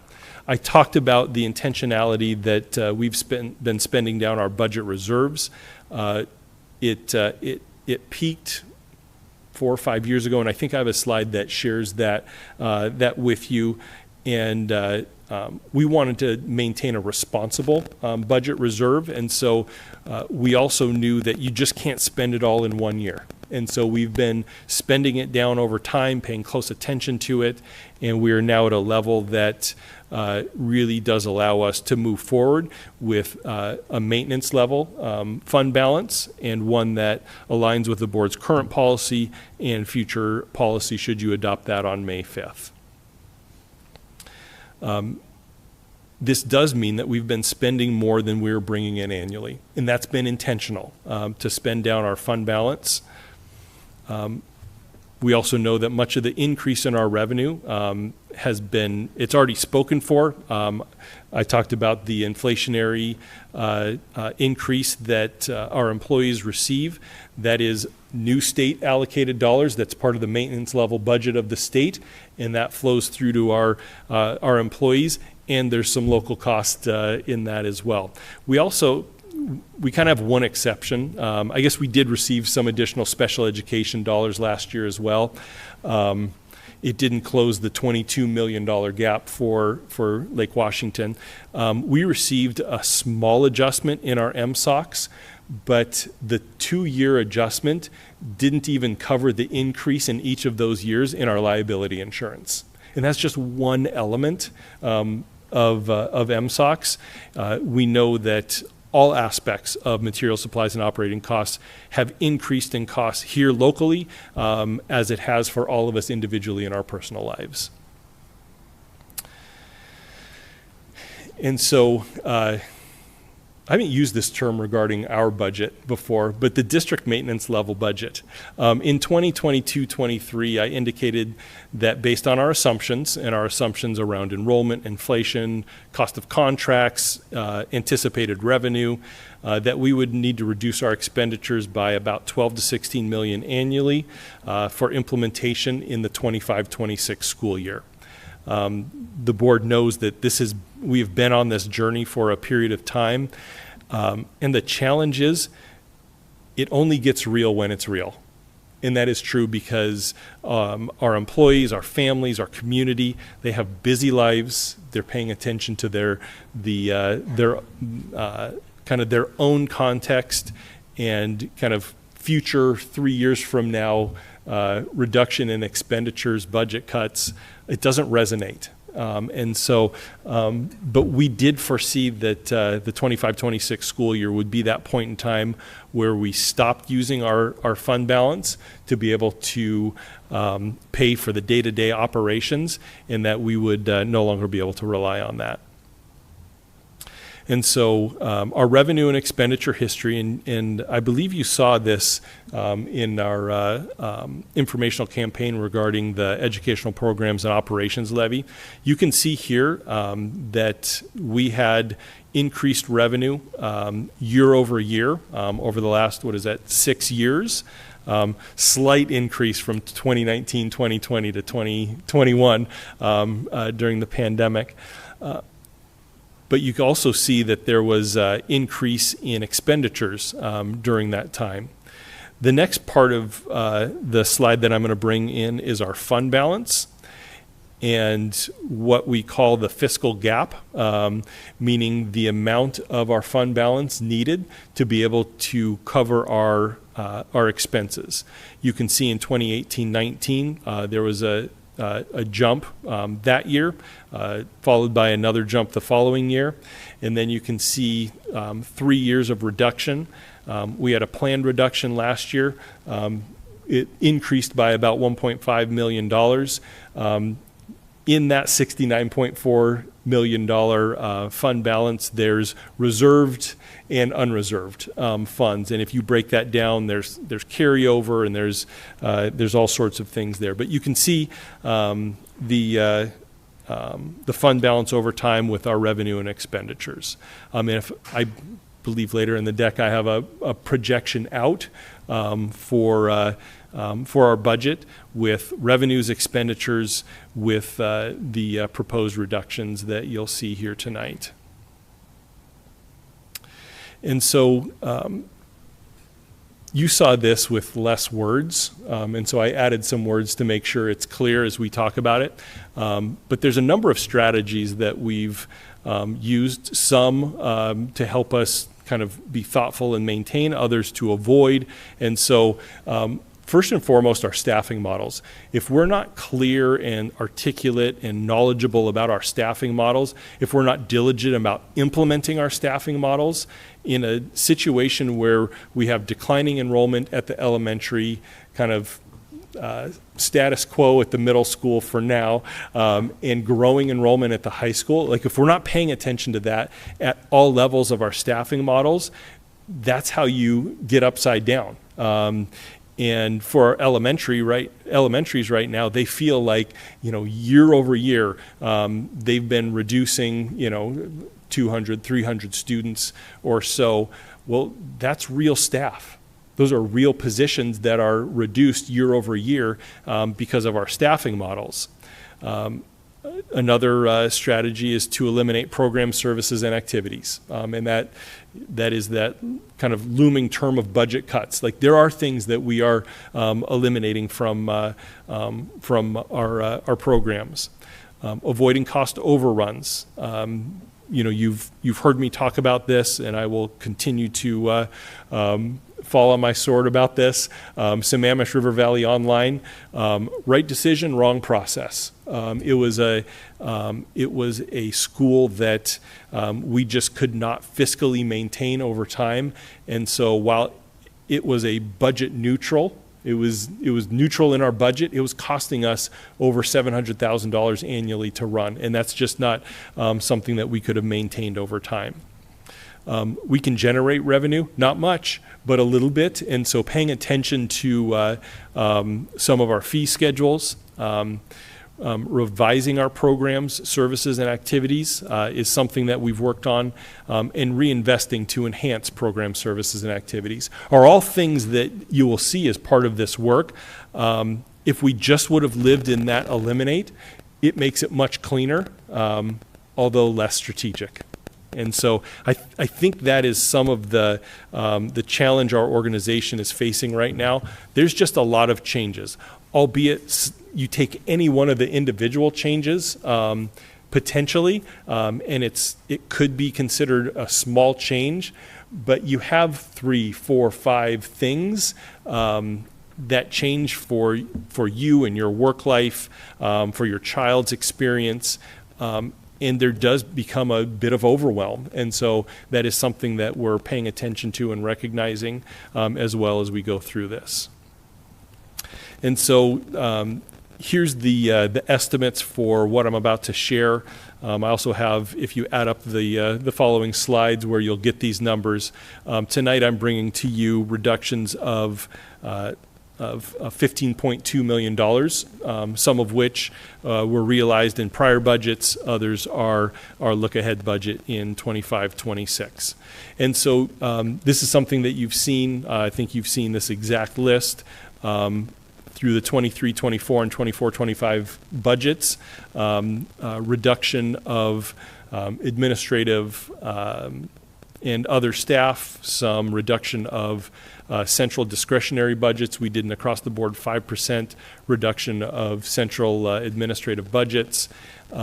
We also have multiple budgets, and the budget we're talking about tonight is our general fund. We also have capital funds that can also take on some of the activities that were currently or that were previously funded out of the general fund. The challenge with that is if there ever comes a point in time that you don't have a capital budget, you then need to figure out how do you transfer some of those activities back to the general fund, because those activities, such as our technology outlay, like all of those elements are essential to the operations and management of our business and learning activities. And so just being thoughtful that we don't overload our capital budget with everything coming from there. And then I referenced our online school closure. Total was right around $4.7 million. This year, you're aware that as we were looking at our overall staffing for paraeducators, that we identified a gap there. And so, and this is already included in our 24-25 budget. And so the budget reductions you'll see take these into account already. And so, but we added about $1.3 million of paraeducator time into our schools for to address some of our student needs and some of the gaps in programming that our schools had. Some of the mid-year changes, I'll say, that we did, and this gets into some of the, revision of, kind of current and how we're revising that. In transportation, we reduced a manager and added a supervisor. In communications, we had some unfilled FTE. It was about 0.4 FTE, so not a full employee. We reduced that.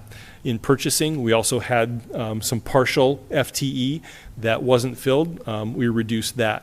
In our equity and family engagement department, we reduced 2 positions. One was it's a certificated teacher on special assignment position.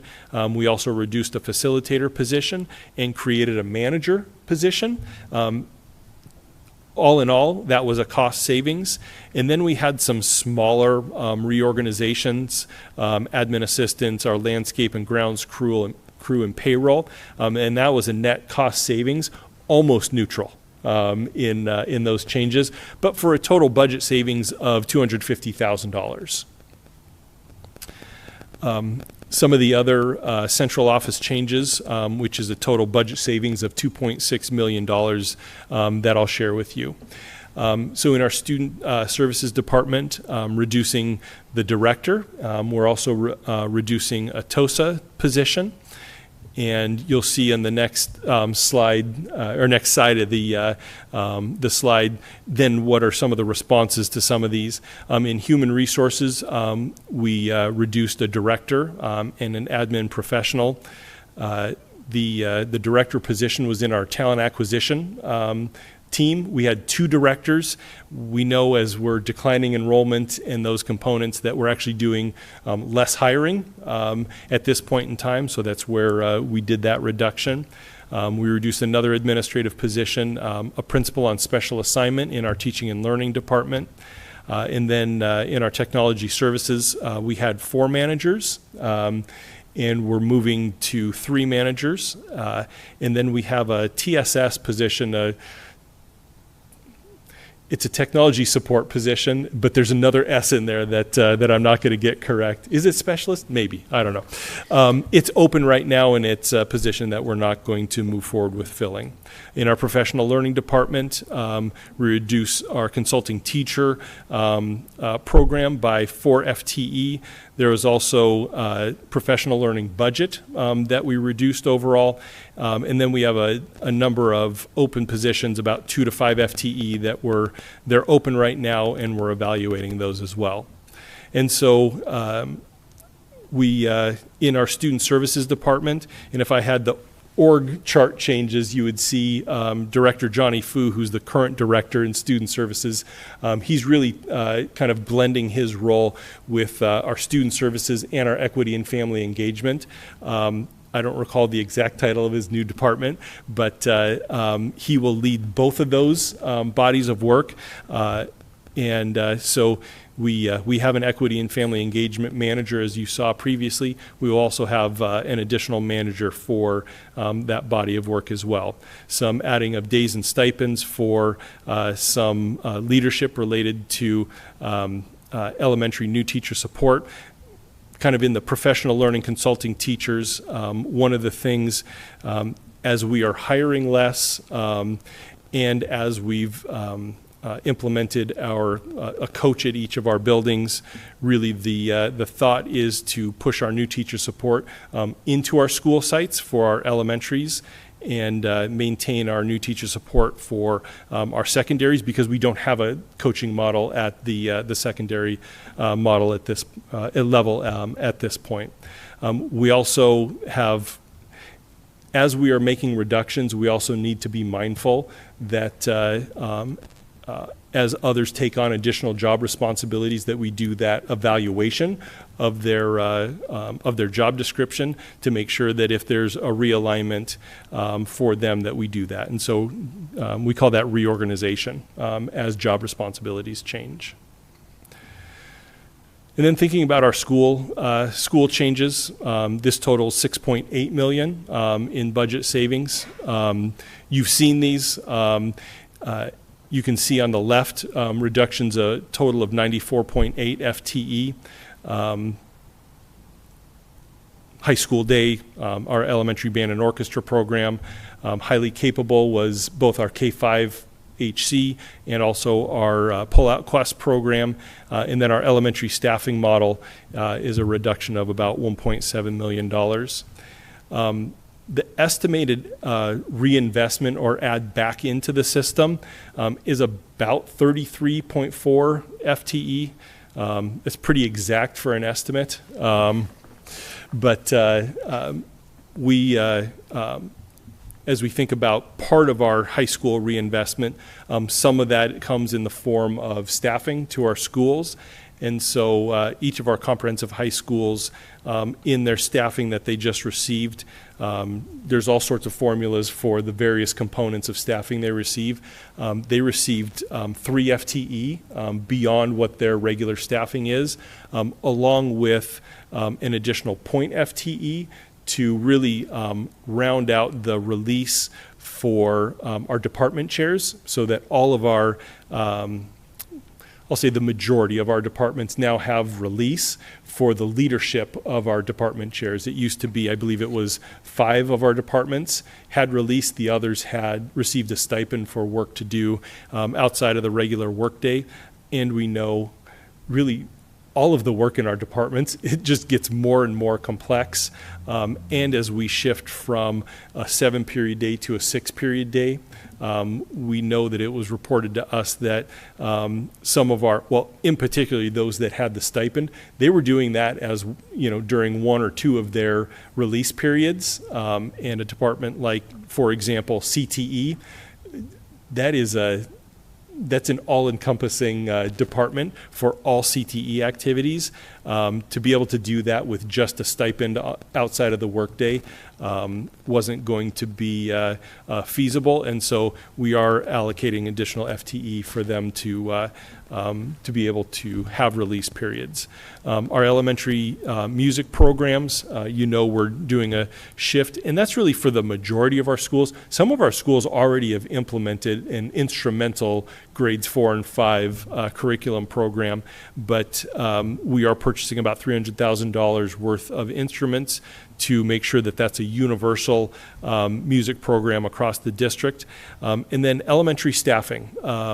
Reinvesting some of the reductions in highly capable and our elementary staffing model reductions. And current day elementary staffing, we're staffing each grade level individually. What that ultimately has done is it has pushed more staffing into our grades 4 and 5 than really they generate. And so we have, right now, and believe me, if we could afford this, we'd continue this practice. But, 4th and 5th grade classes that have a similar staffing ratio at times, not across the board, but we have a few of our classes that have the same class sizes as our 1st, 2nd, 3rd grade classes. And we know that some of our K1, 2 classes have gotten extremely large. And so what we're doing, and this is a former practice that we used, we'll be combining our 4th and 5th grade numbers to generate staffing for 4th and 5th grade rather than generating staffing for 4th and 5th grade. That creates efficiency and cost savings. Some of that cost savings, about a third of that, will be realized within our budget. The rest of that is going to get reinvested back into our primary grades. Our highly capable changes, some of the K5HC facilitators currently are counted as part of our calculation for our K3 class size reduction. And so with the elimination of that program, we're taking those FTE, again, it's about a third budget savings, and about 2/3 will get reinvested back into our primary classes. And why is that so essential?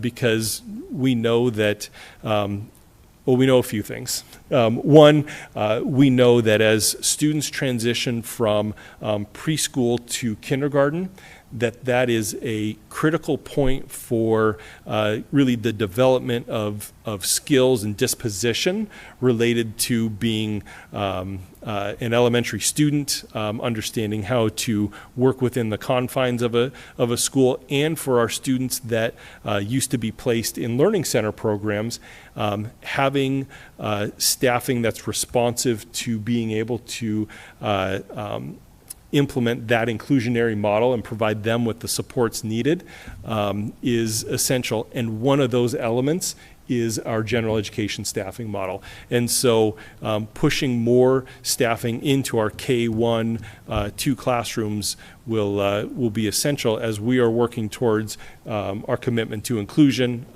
the board's expectation that all students are literate by 3rd grade. So these are all reasons to continue thinking about how do we build up our primary classrooms, because that introduction into elementary is essential. And we know that the work related to all students literate is complex work, because there's not a district that's accomplished that yet. Yet that's the commitment that we've made. And so continuing to work towards that is essential. There's a couple of other budget changes. We we had leased space for some of our central staff. We are actively working to step away from that lease. That's a general fund saving of about $250,000 annually. We're doing some additional cost shifting, transfer from general fund to our capital budget for our data services, some of our data services team, and our professional learning management support staff. That's 1 FTE there. And then you heard me say earlier, increasing revenue. We did do some modification to our athletic fees. That is a program that we receive zero funding from the state. The total program of athletics is about $7 million. We receive right now about $1.2 to $1.3 million in fees. And so that's a significant gap. And so we did two things. One, right now, if a student participates in 2 sports, they get the third free. And there are already legal requirements for us to fund both ASB fees and athletic fees for students that are qualified for free and reduced lunch program. And so that's already in place. For students that are experiencing financial hardship, our high schools have additional funds if that need becomes if we know about that need, we have funds set aside to be able to cover that. And so by eliminating that kind of third sport free, we felt like the impact would be on those that could pay that third fee. And we also know that really our middle school and high school athletics is the most cost-effective sport experience that anyone could have. And if your kids have ever participated in club sports, you know exactly what I'm talking about. And so that it'll be an increase. Oh, and we the board adopted a new fee schedule. We increased the per sport fee by about, I think it was $25. And so all said, that's about $200,000 to $250,000 increase in revenue. There are a couple, smaller budget reductions. We're still working through those, not ready to be shared yet. Once they are finalized and decisions are made, we'll communicate those, but they're on a much smaller scale than what I just shared with the board. And so what does this look like? I shared, this was the preliminary slide that I shared with you, and then looking at our forecast out, you can see current 24-25. You can see our forecasted revenue is expected to continue to increase. Our commitment is that our revenues and expenditures will align, which means that our fund balance will also be maintained over that period of time. You can see in year 1, we increase our fund balance by $2.6 million. Year 2, it increases by 0.9. In year 3, we'll use $1 million of fund balance to cover expenses. And so we will be monitoring that over time to keep it within kind of that margin of error so that we can maintain our budget reserves, as I spoke about a moment ago. And so a couple of next steps related to the budget. We are currently in the process of staffing our schools, and that is a different activity for secondary than it is for elementary. Secondary, we staff based on current enrollment with some factors related to some of the decline that we historically see per grade level. And why do we see declines? Well, for our juniors and seniors, that's primarily related to access to Running Start and those programs. And so we have some projections that we staff based on for our elementary. We staff as close to actual as we can, knowing that kindergarten enrollment is like the biggest lagging indicator we have. So if you know someone who has a kindergartner, please ask them to enroll, because that really does help us staff our schools accurately, because we are projecting a number right now that we have not met, and that is typical year over year. And the earlier we have numbers, the better and more accurately we can staff our schools. The board knows we'll be going through a reduction in force process, and so one of the things we are working towards are strategies to reduce the impact and to minimize the reduction in force. Because like I said before, we have good people in this school district, and asking any one of them to leave is not an enviable task, because we bring people in because we see an alignment with our purpose, with our core values. And so one of the things that, as you saw previously, the largest reduction in force for a large group is at our high schools. And so we've been partnering with our Lake Washington Education Association partners throughout this to ensure compliance with the agreed upon contract. Even within the contract, we had to make sure that there was clarity, so that there was consistency in how we're applying really the rules that are outlined in the contract to afford all of our staff their rights. We're meeting with our high school principals on a weekly basis to check in, to problem solve, to get questions. We did our allocation of our reinvestment FTE up front. We didn't hold that so that our schools could actually do the work of standing up additional courses in their schedule that they're building right now. One other strategy is the placement of continuing contracted teachers or provisional contracted teachers into year-long leave replacement positions. Typically, individuals hired into those are called leave replacement contracts, and that's a one-year contract. By placing our current staff into those, it gives us the greatest potential of keeping the most current Lake Washington staff in our district. And so it then requires us next year to continue to look at that. But year over year, we know we have retirements, resignations, more people going on leave. And so using this as a strategy allows us to keep our people in district. Our human resources, they unfortunately have been going through this over the last few years, not to this degree, but they've been working on, they have significant experience with staffing, with what we call surplus, when a school has more staff than they need for a specific position, and the work of trying to place those teachers in open positions across the district. They've worked to provide proactive information to our staff and employees, and just provide that ongoing support and really that human-centric nature of trying to do right by our people. And then the development of and communication to staff regarding the RIF pool. A RIF pool is anyone who, any certificated employee that is part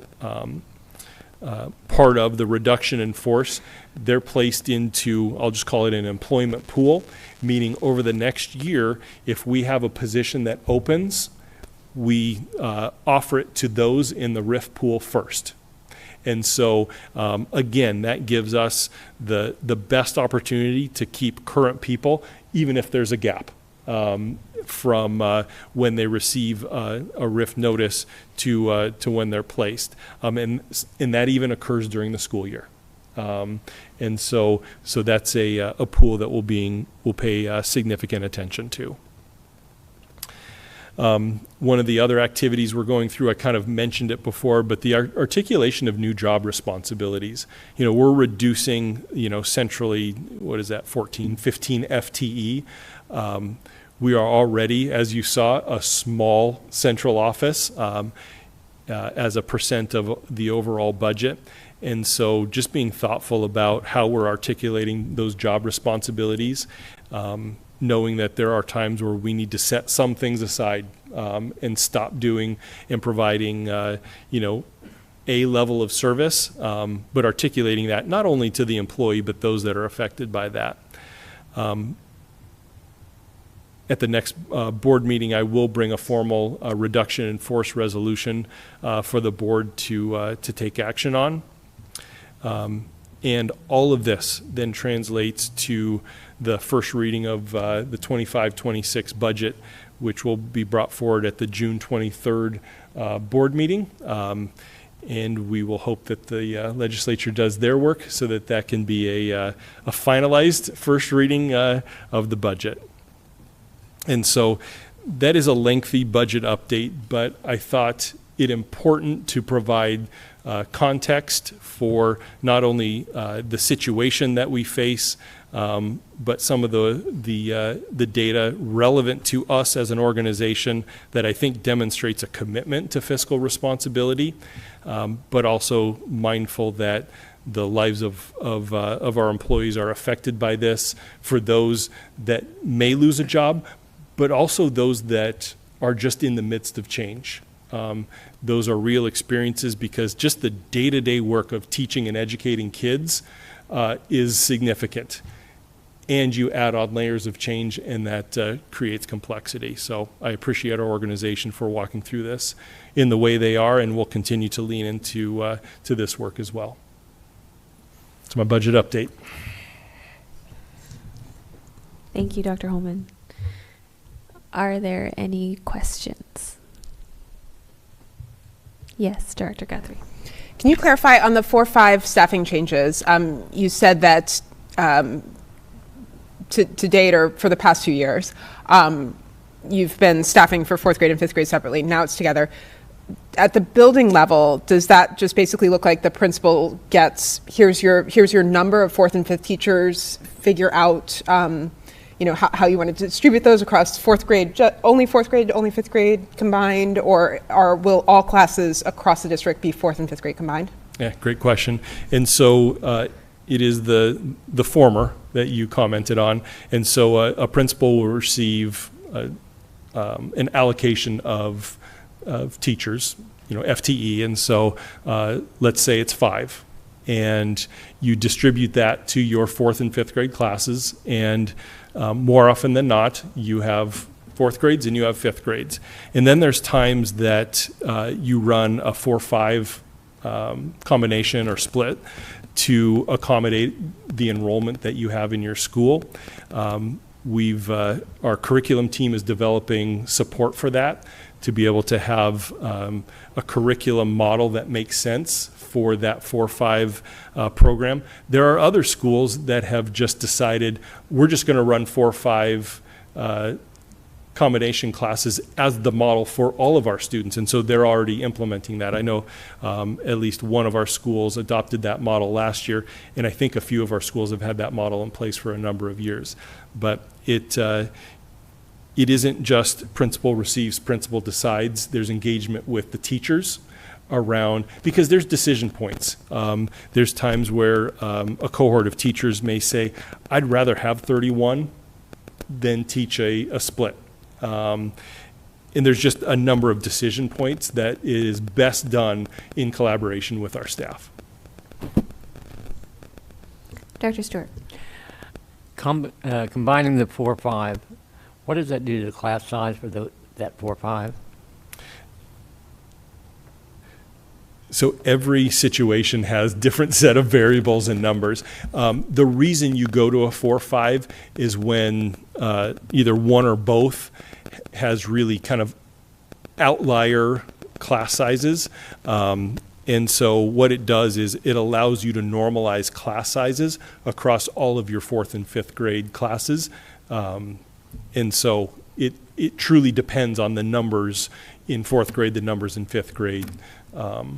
But the staffing ratio remains the same. I believe it's 26.75, as commented on in the peanut gallery. And so that's the staffing ratio. That generates staffing that gets allocated. And then I could give you 100 different sets of numbers that you would do different things with and make different decisions with. But the goal is to normalize class sizes really across the district for 4th and 5th grades.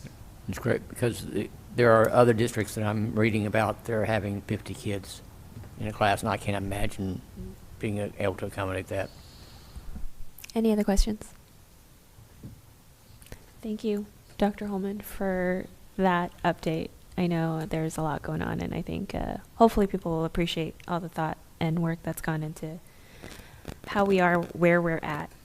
I don't know if we have, can I get a nod from board members on whether or not we have lots of updates for the next 2 items? Because I have to decide if we're going to take a break. A few, but short. Nothing. Okay, so we're going to go fast. All right. The next item on our agenda is school visits and community affairs. Does anybody have any updates? Director Guthrie. Thank you to all the board directors for coming to the Lake Washington Schools Foundation benefit. Was it just last week? Was it 2 weeks? Time is just really fuzzy right now, but thank you all. All of us were there along with 2 former board directors, which was great to see. And of course, Dr. Holman spoke, lots of staff there. It was really a great event, raising money for our foundation. And now we know how those funds are categorized on the F-195. Also, this morning I had a committee meeting for I'm just going into committee updates since nobody else had updates. Committee meeting for the elementary reading advisory, reading adoption. And it's been a minute since that group has met. We had done an RFI last spring, gotten a number of curricula that the group evaluated. They wanted to go forward with like 2 or 3 pilot programs, but didn't have enough consensus around 2 to 3 to move forward to. So there was a new RFI, and then we were talking through that process this morning. I had to leave early, so I don't know where they landed, but when I left, it was sounding like folks felt pretty comfortable with the options that we have in front of us right now. And so next steps are looking at those and just figuring out what we're doing moving into pilots next year, again, targeting adoption in the fall of 2026. Thank you very much. There was one thing. Next upcoming school visits are scheduled for Tuesday, April 29th. Right now, we only have one school on the schedule from 10 to 11:30, and that will be Rosa Parks Elementary. So if you're available, please sign up. Let Teresa know. That takes us to review of future board business. The board will plan to meet next on May 5th, 5 o'clock study session, 7 o'clock board meeting. I will now entertain a motion to adjourn the April 7th, 2025 board meeting. So moved. A second. You guys want to stay longer? It has been moved by Director Liberty and seconded by Director Yoakum that we adjourn. All those in favor, please signify by voting aye. Aye. All those opposed, hearing none, motion carries. The meeting is adjourned at 9:21 p.m. Thank you, everyone.